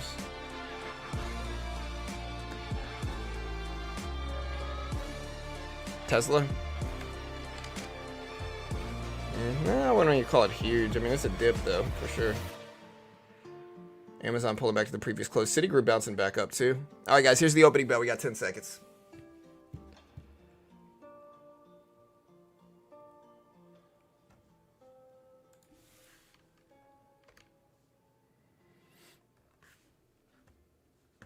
All right, here's the opening bell, team. And there's the opening bell. NASDAQ has surged into the open, though. Profit taking is starting to happen now, it seems. Look at NVIDIA break all the way under the 200 EMA and the VWAP, and now correcting back up to a certain extent. Amazon bouncing up, Citi bouncing up. Apple still churning, but...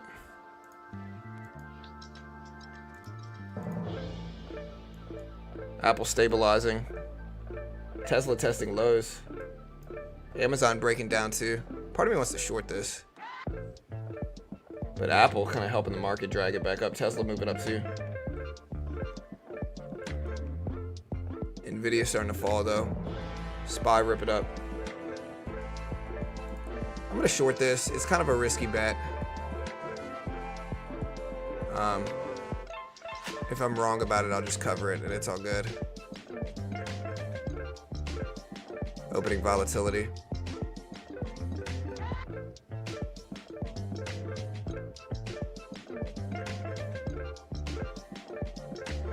Alright, kind of flat on this trade.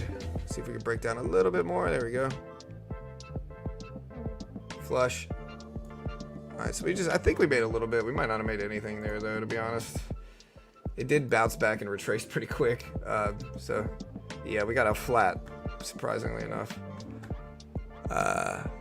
Apple broke highs, though. That's what's dragging everything else up right now. So is Citigroup as well. I'm going to buy this.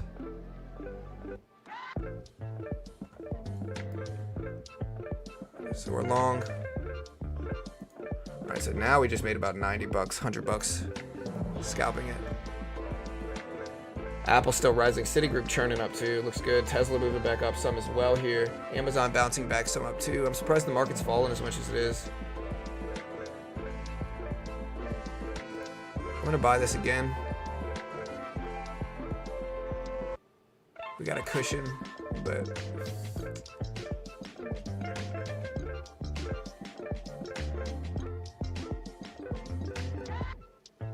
all right, we crack lows. NVIDIA's starting to bounce back, though. I want to give it a chance. Apple's starting to dip, though, is what this is.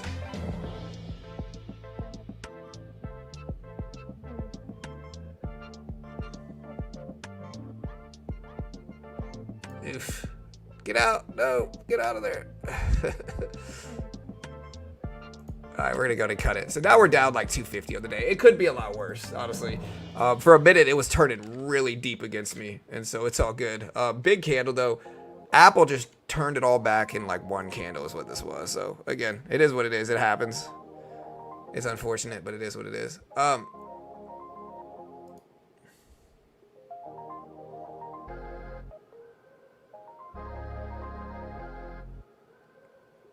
Tesla all the way back up. Tesla ripping up to 222. So we did add buy a dip in Tesla too. So we'll take it, I guess. But man, Tesla completely ripping back up. Citigroup doing really nicely as well here. So is Apple finally. Everything's starting to head back up, but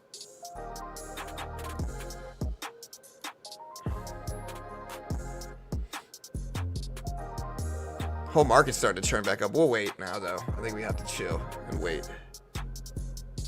Apple testing highs.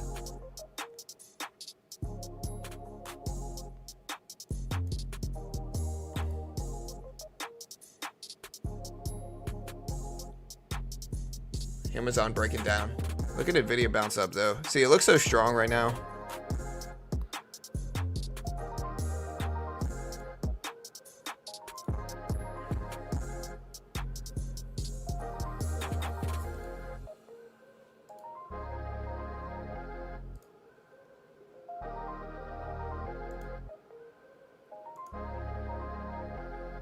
Alright, so we got a nice little flush here. Let's see if we start to maybe short. I gotta wait a little bit though. We got such strong action in like Nvidia, a bunch of other stuff too.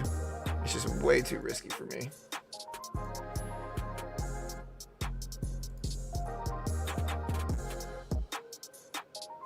Tesla, little bitty retracement.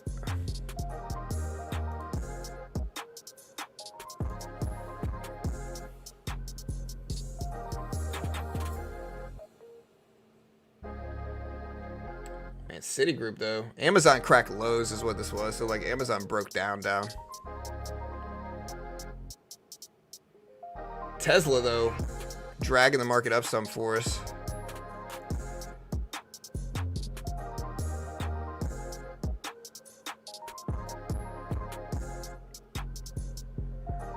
Got a little flush down here.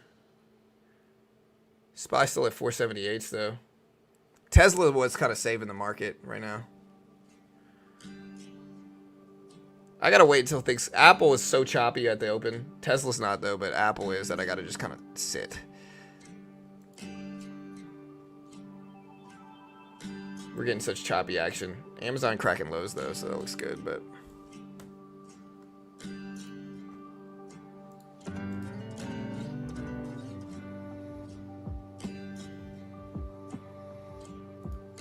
Somebody put money on Tesla puts at the open. They're hurting right now, for sure.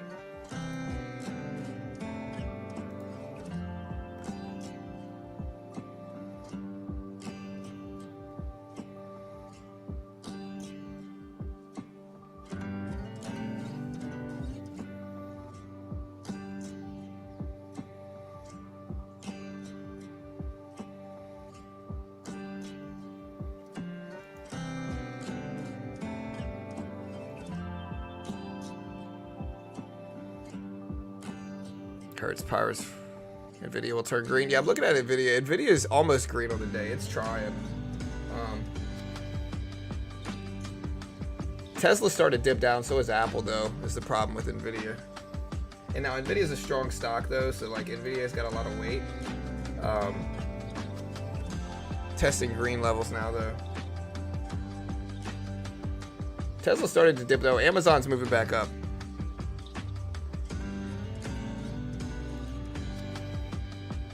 So market ripped. We might start to trade here. I'm gonna put up. Look at the S&P 500 too. The S&P 500 it got even like a cleaner view here. S&P 500 looks even more clean. So like, watch. Like, look. What is it?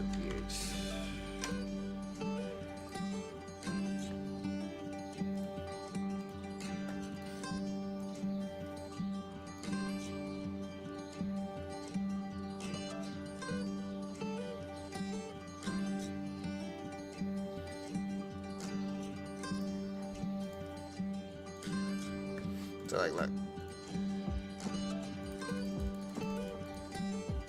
look how clean the S&P is. Look at Nvidia dump down though. Part of me wants to short this. Hold on.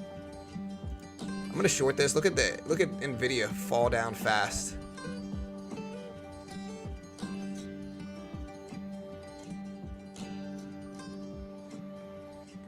All right, so we're short. Kind of a risky strategy, but Nvidia fell down so quickly, and so is Tesla and Apple. They both look so weak that I think we can take one small trade of the E-mini S&P. Look how high up this is too. So very little trade, and that's just kind of trying to catch Nvidia's big breakdown, and then maybe Apple's rejection. We're flat on the trade currently though.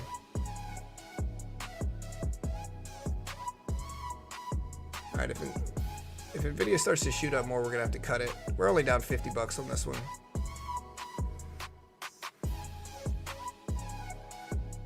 Apple tracing down, so is Tesla. And so I want to stay in this, but I'm also not going to hold it very long, and we'll jump right back in if it goes against this. right, so there's the retracement back down. Let's give it time. Apple looks weak.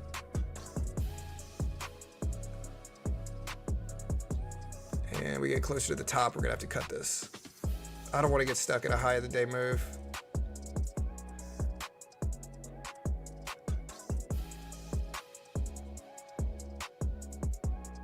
I'm very close to cutting this.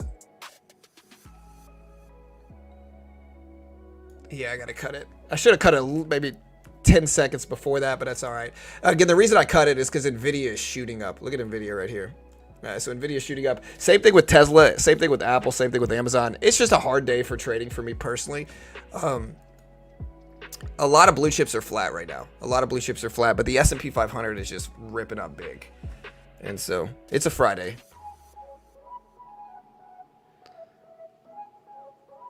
Amazon calls.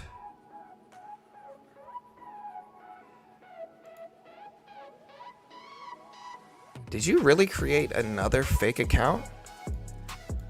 Damn, dude, you must not have anything else to do, brother. That's the guy from this morning, dude. My guy's still watching, bro? You're still watching the stream? Come on now, brother. This guy Christian, dude. This is the second fake account from his unbanned today, dude. So my guy's literally just creating fake accounts. I feel for him, man. I feel for him, dude. Like, man, bro, that's what you're doing with your life. I feel bad for you, dude. I genuinely pity him.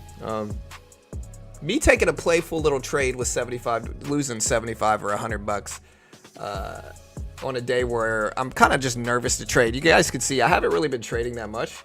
Apple's too sideways for me.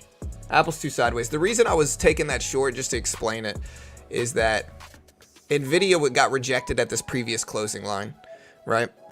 Tesla was on a breakdown and Apple was falling under the volume weighted average price. So there was reasoning behind what I was doing. And it's really easy to hindsight criticize. But again, like I said before, you got to look at what profitable traders don't do is go to chat rooms, make fake accounts and attack other traders. Like, that is like a very little kid thing to do.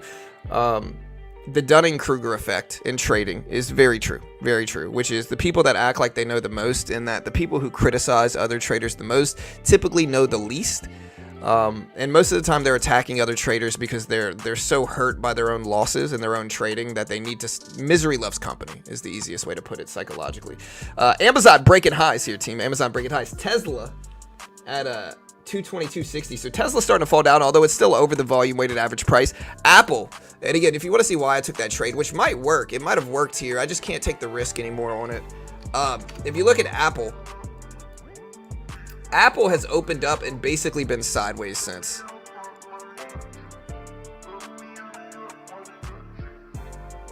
Yeah, it might be my neighbor. It could be. My guess is he's either my neighbor or some of these guys, like I said, are people who used to work with me and now they're no longer working with me. And so, you know, they have like this weird obsession from like either jealousy or envy or insecurity. And so they just kind of create fake accounts and try to throw me off is what it normally is. It's a weird nuance. It's a weird dynamic, I guess is a better way to put it. I'll probably say nuance too much. But it's a weird dynamic for sure. And maybe they're not them. Maybe it's somebody completely different, but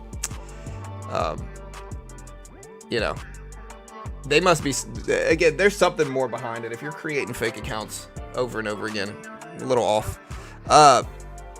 Amazon going to increase today or definitely next week, looking at the weekly chart. Amazon is flying up right now. It just broke highs. It broke over the previous close.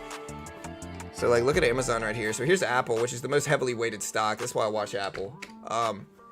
Amazon is ripping over the previous closing price, broke daily highs just now, or intraday highs, I should say. And now it's starting to pull back a little bit. Kind of looks like a cup and handle. New money, new problems. Yeah, I mean, I'm very blessed, very happy, live a very fulfilling life. Like, I'm living a dream here. I can sit here and talk about the stock market and the economy for 4 hours, make more than most people. If the only downside is I got to deal with insecure trolls, then, you know, I'll take that all day. Tesla at 223s. Let's see if it bounces. Yeah, Delta is down. I bought a little bit of Delta this morning. Looks like it was a bad move. I could add to it. I don't know how much I'm going to be willing to add to it, though. But again, a lot of these are investments, you know. So we could probably sit on these and let them work. We're in Citigroup as well. Citigroup's ripping up. Let me see what my actual portfolio is doing. Oh, I'm actually green on the day in equities. So I'm down in futures. I'm green in equities. 100%. Nvidia's mostly sideways right now. So it's rejecting at the previous close. If you look at the previous close here, it's just rejecting off of this light blue line right here, which is the red to green level on the chart. And I'm not sure what it's going to do moving forward.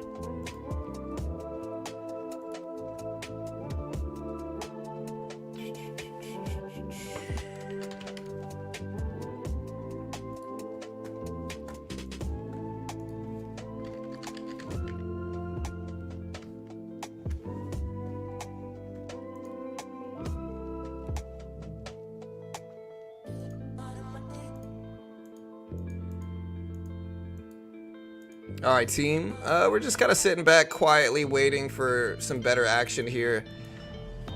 The S&P has been in the sideways chart for the last 5 minutes. Man, what is ripping up right now? Some of my portfolio is popping up. What is it?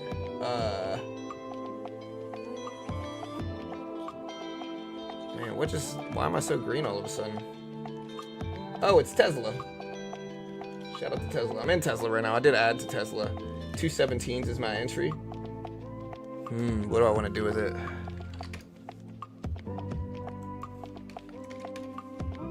I don't know. I'll let it hold for a second, I guess.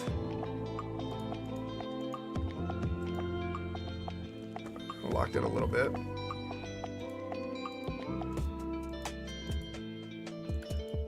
Yeah, so again, you guys heard me tell the story of the guy who started sending me bots, telling me to make Bill his co-host. Maybe it's him creating these accounts. All right, guys. Tesla rip it up, though. Amazon testing highs again as well. The S&P's not really moving much for it. Maybe I should put up the NASDAQ.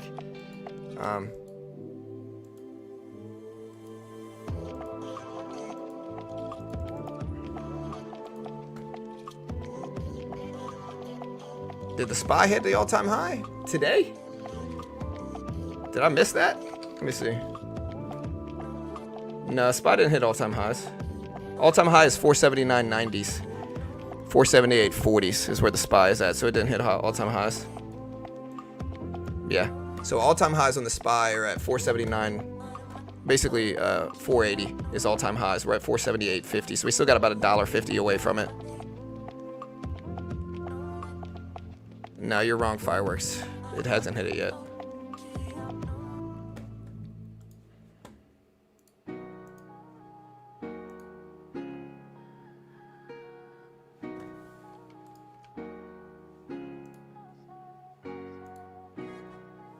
Yeah, I'm getting some lag today, team. Like heavy lag.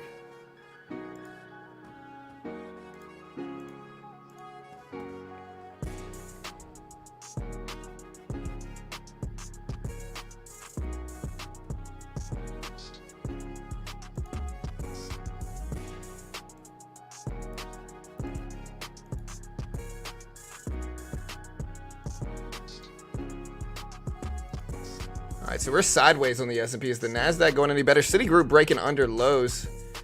SPY still has like $1.50 to hit those highs, though.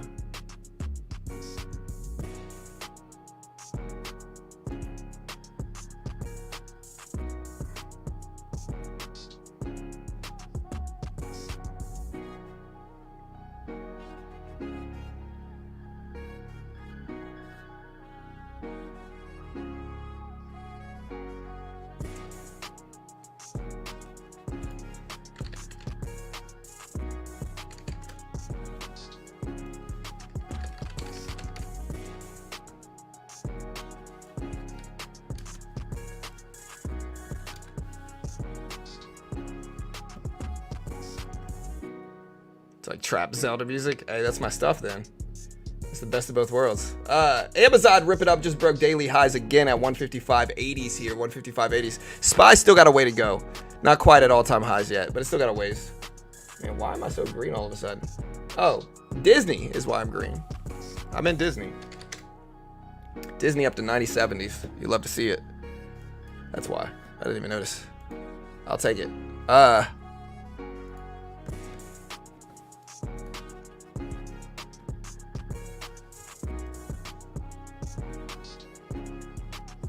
Yeah, I'll try, Sam. Appreciate it.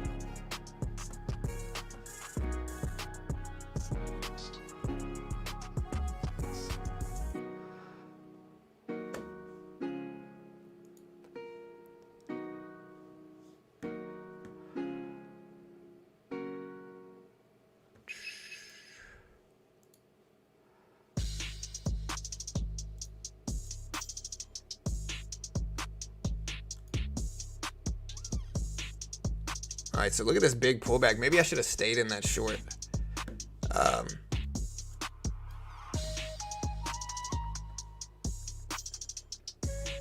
Tesla might recover. Yeah, we'll see.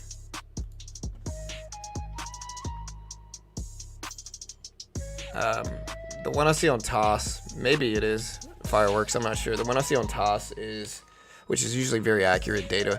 I mean, ask the chat. Chat, what do y'all see for the SPY lifetime high on a weekly chart? I see 479.98 here. So again, if I pull this up, here's the SPY. Here's a weekly chart. 479.98 is the lifetime high. And again, maybe I'm wrong. Chat, what do you guys think? But yeah. Yeah, the price action is a little off too. I'm probably just slow it down right now. And again, if you haven't already, check out Top Step, funded program in futures. They give you a demo. They test your skill. If you can pass the test, they fund you. If you can't pass the test, generally you're going to lose much less trying on Top Step than putting the money up yourself. Most day traders lose money. And so in the futures market, you can day trade. Look, this is the S&P 500 futures market on one of my funded accounts. I can buy market, sell market, buy bid, sell the ass. This is the S&P 500. Look, you can see E-mini S&P 500. It's basically the same as the SPY. Here's the SPY on the bottom right, except there's no PDT roll on this left side of the chart. There's no PDT roll, and you can see it's the same price action. I can day trade short, buy market, sell market, all that good stuff in futures. No PDT rule. And Top Step is the most legit funded program in the world. They pay out millions, fund thousands of traders every year. They pay out millions in actual withdrawals. Great way to learn how to day trade. They've been around for over a decade, and it really is something where just taking the challenge, build your skill. If you lose, you're out. The base one's $50. You're out $50 versus putting up thousands yourself, probably losing. Most day traders lose their first few accounts, and so it makes absolutely no sense to put up thousands yourself in the beginning. Try a funded account program. Top Step's the most legit. They're a sponsor of mine. Check out the link. I'm biased, as I always tell people. I've got 4 monitors, so I'm looking at a bunch of different stuff specifically here, to be honest, like a lot of different stuff. Yeah, so a lot of people saying the same lifetime high as me, which is 479.98. You know, so we still got a ways. Maybe we break lifetime highs today. Tesla way up towards highs, though. I love to see it. Disney up, that's nice. Gold is up, that's nice. Apple is up, that's nice. Yeah, no worries. PPI is out. It's right below me right here. You can see PPI right here. But yeah, I haven't been to jiu-jitsu in like 3 weeks, or in like 3 days. My coach, I tapped my coach the other day. Again, I don't think he let me win. I think he was trying new stuff and got tapped. But 10 times, he's going to beat me 9 out of 10. And really, he was just kind of experimenting, so I can't really take too much credit for it. And of course, he's way better than me. But I did tap my coach, and so I'm very proud of that, with a guillotine. And so he said, while I'm gone, I told him the situation, which is that Carol's sick. And so just to be safe, I'm not going to go there. He says, while everybody's there, while I'm gone, he's going to do 3 days of guillotine defense. And so when I come back, I won't be able to tap anybody. He's just joking, of course. He's actually a really nice dude. But I haven't been able to tap as many people with guillotines lately because my other coach, I tapped one of the owners, I guess, and then my other coach was like, hey, today we're doing guillotine defense. And so I haven't been able to tap anybody since that day. I've been able to tap people, but certainly not as much. And I'm scared to armbar people because then I lose position.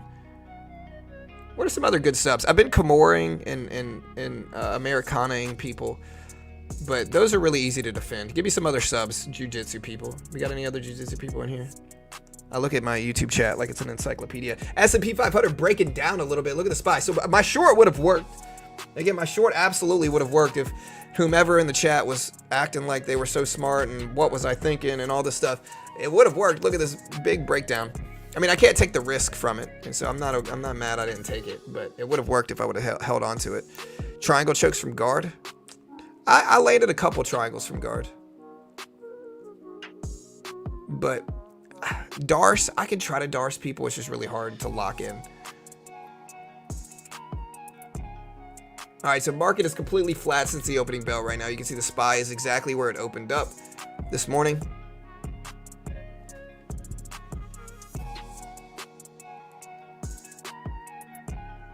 Yeah, I don't know what's going on with my internet today. I'm gonna have to reset everything after this though.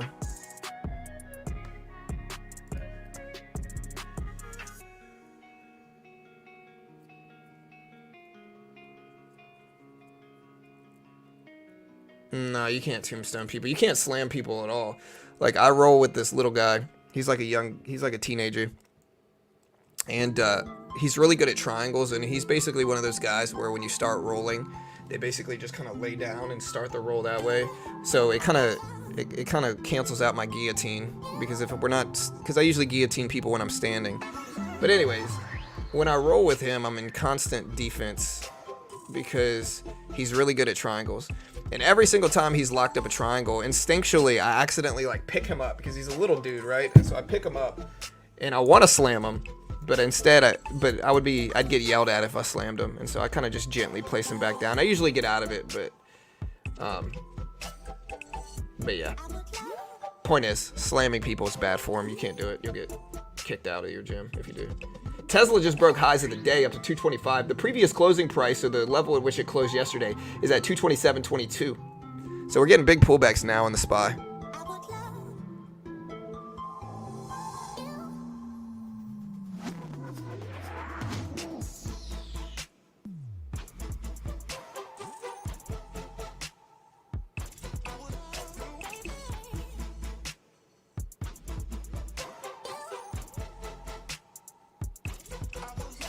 Yeah, he got a little mad at me the last time we rolled, Sam. I mean, I get it. He's super competitive. I'm competitive too. I like to win, but he got mad at me the last time we rolled because, like, bro, I could break this guard. This is one of those really fast, like, small guys. He's like really, really fast though. And he's been training much longer than me, and so I'll be in his guard and I'll break his guard. Usually, my go-to guard break is to like reach around and unhook his legs.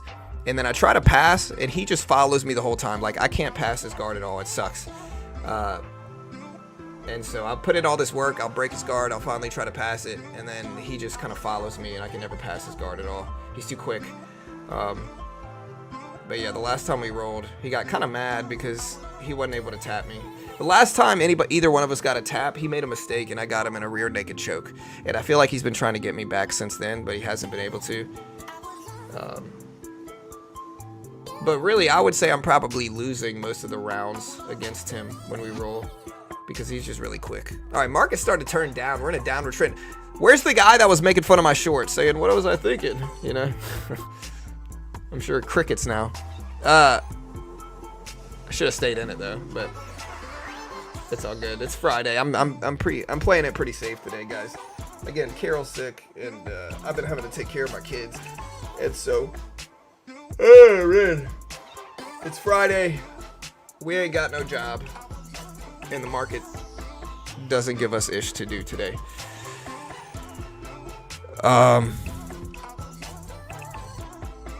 Yeah, market's starting to fade. I'm still green in equity somehow. Apple and Disney, as well as Tesla, are why I'm green. Tesla's still around highs, though.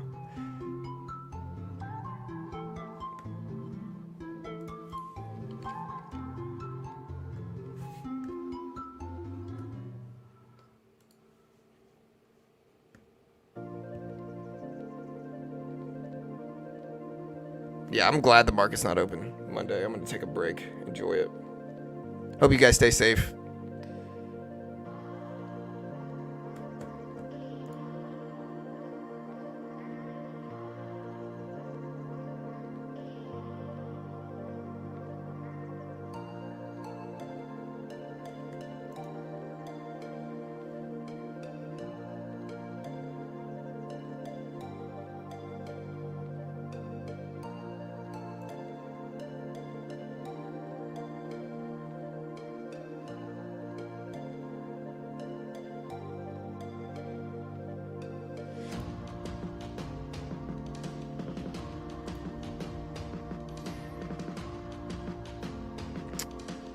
PPI showed up at minus 0.1%, not minus 0.9%, minus 0.1%. On the year, PPI showed up at, let me see what it was.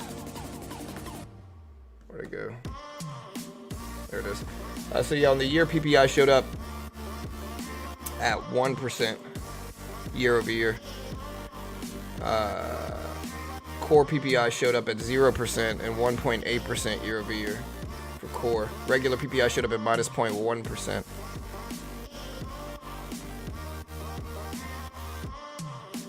Yeah, if you want to check out Top Step, again, here's the link. I'm going to get out of here, guys. Y'all be safe. Check out the link, guys. I appreciate the love. Thanks so much. Again, we got a big breakdown here. Look at the big breakdown of the S&P. Market's starting to really turn on this Friday. I don't think we're going to hit all-time highs today. So, yeah, y'all be safe in this market. A lot of stuff starting to turn, specifically the S&P 500. Fed pricing 170 basis points of cuts now priced across 2024 versus 150 basis points before PPI, with the implied probability of a March 25 basis point cut now at 90% versus 70% before. That could be what's dragging the market down, but this could also just be a big dump. So again, y'all be careful. Market's still technically green on the day, though. The SPY's still technically green on the day. Maybe a Fed speaker's causing this action. I'm gonna get out of here. Y'all be safe. It's Friday. Y'all be good. Love you all. Again, check out Top Step if you want to get funded. I'll see you guys later. Y'all be good.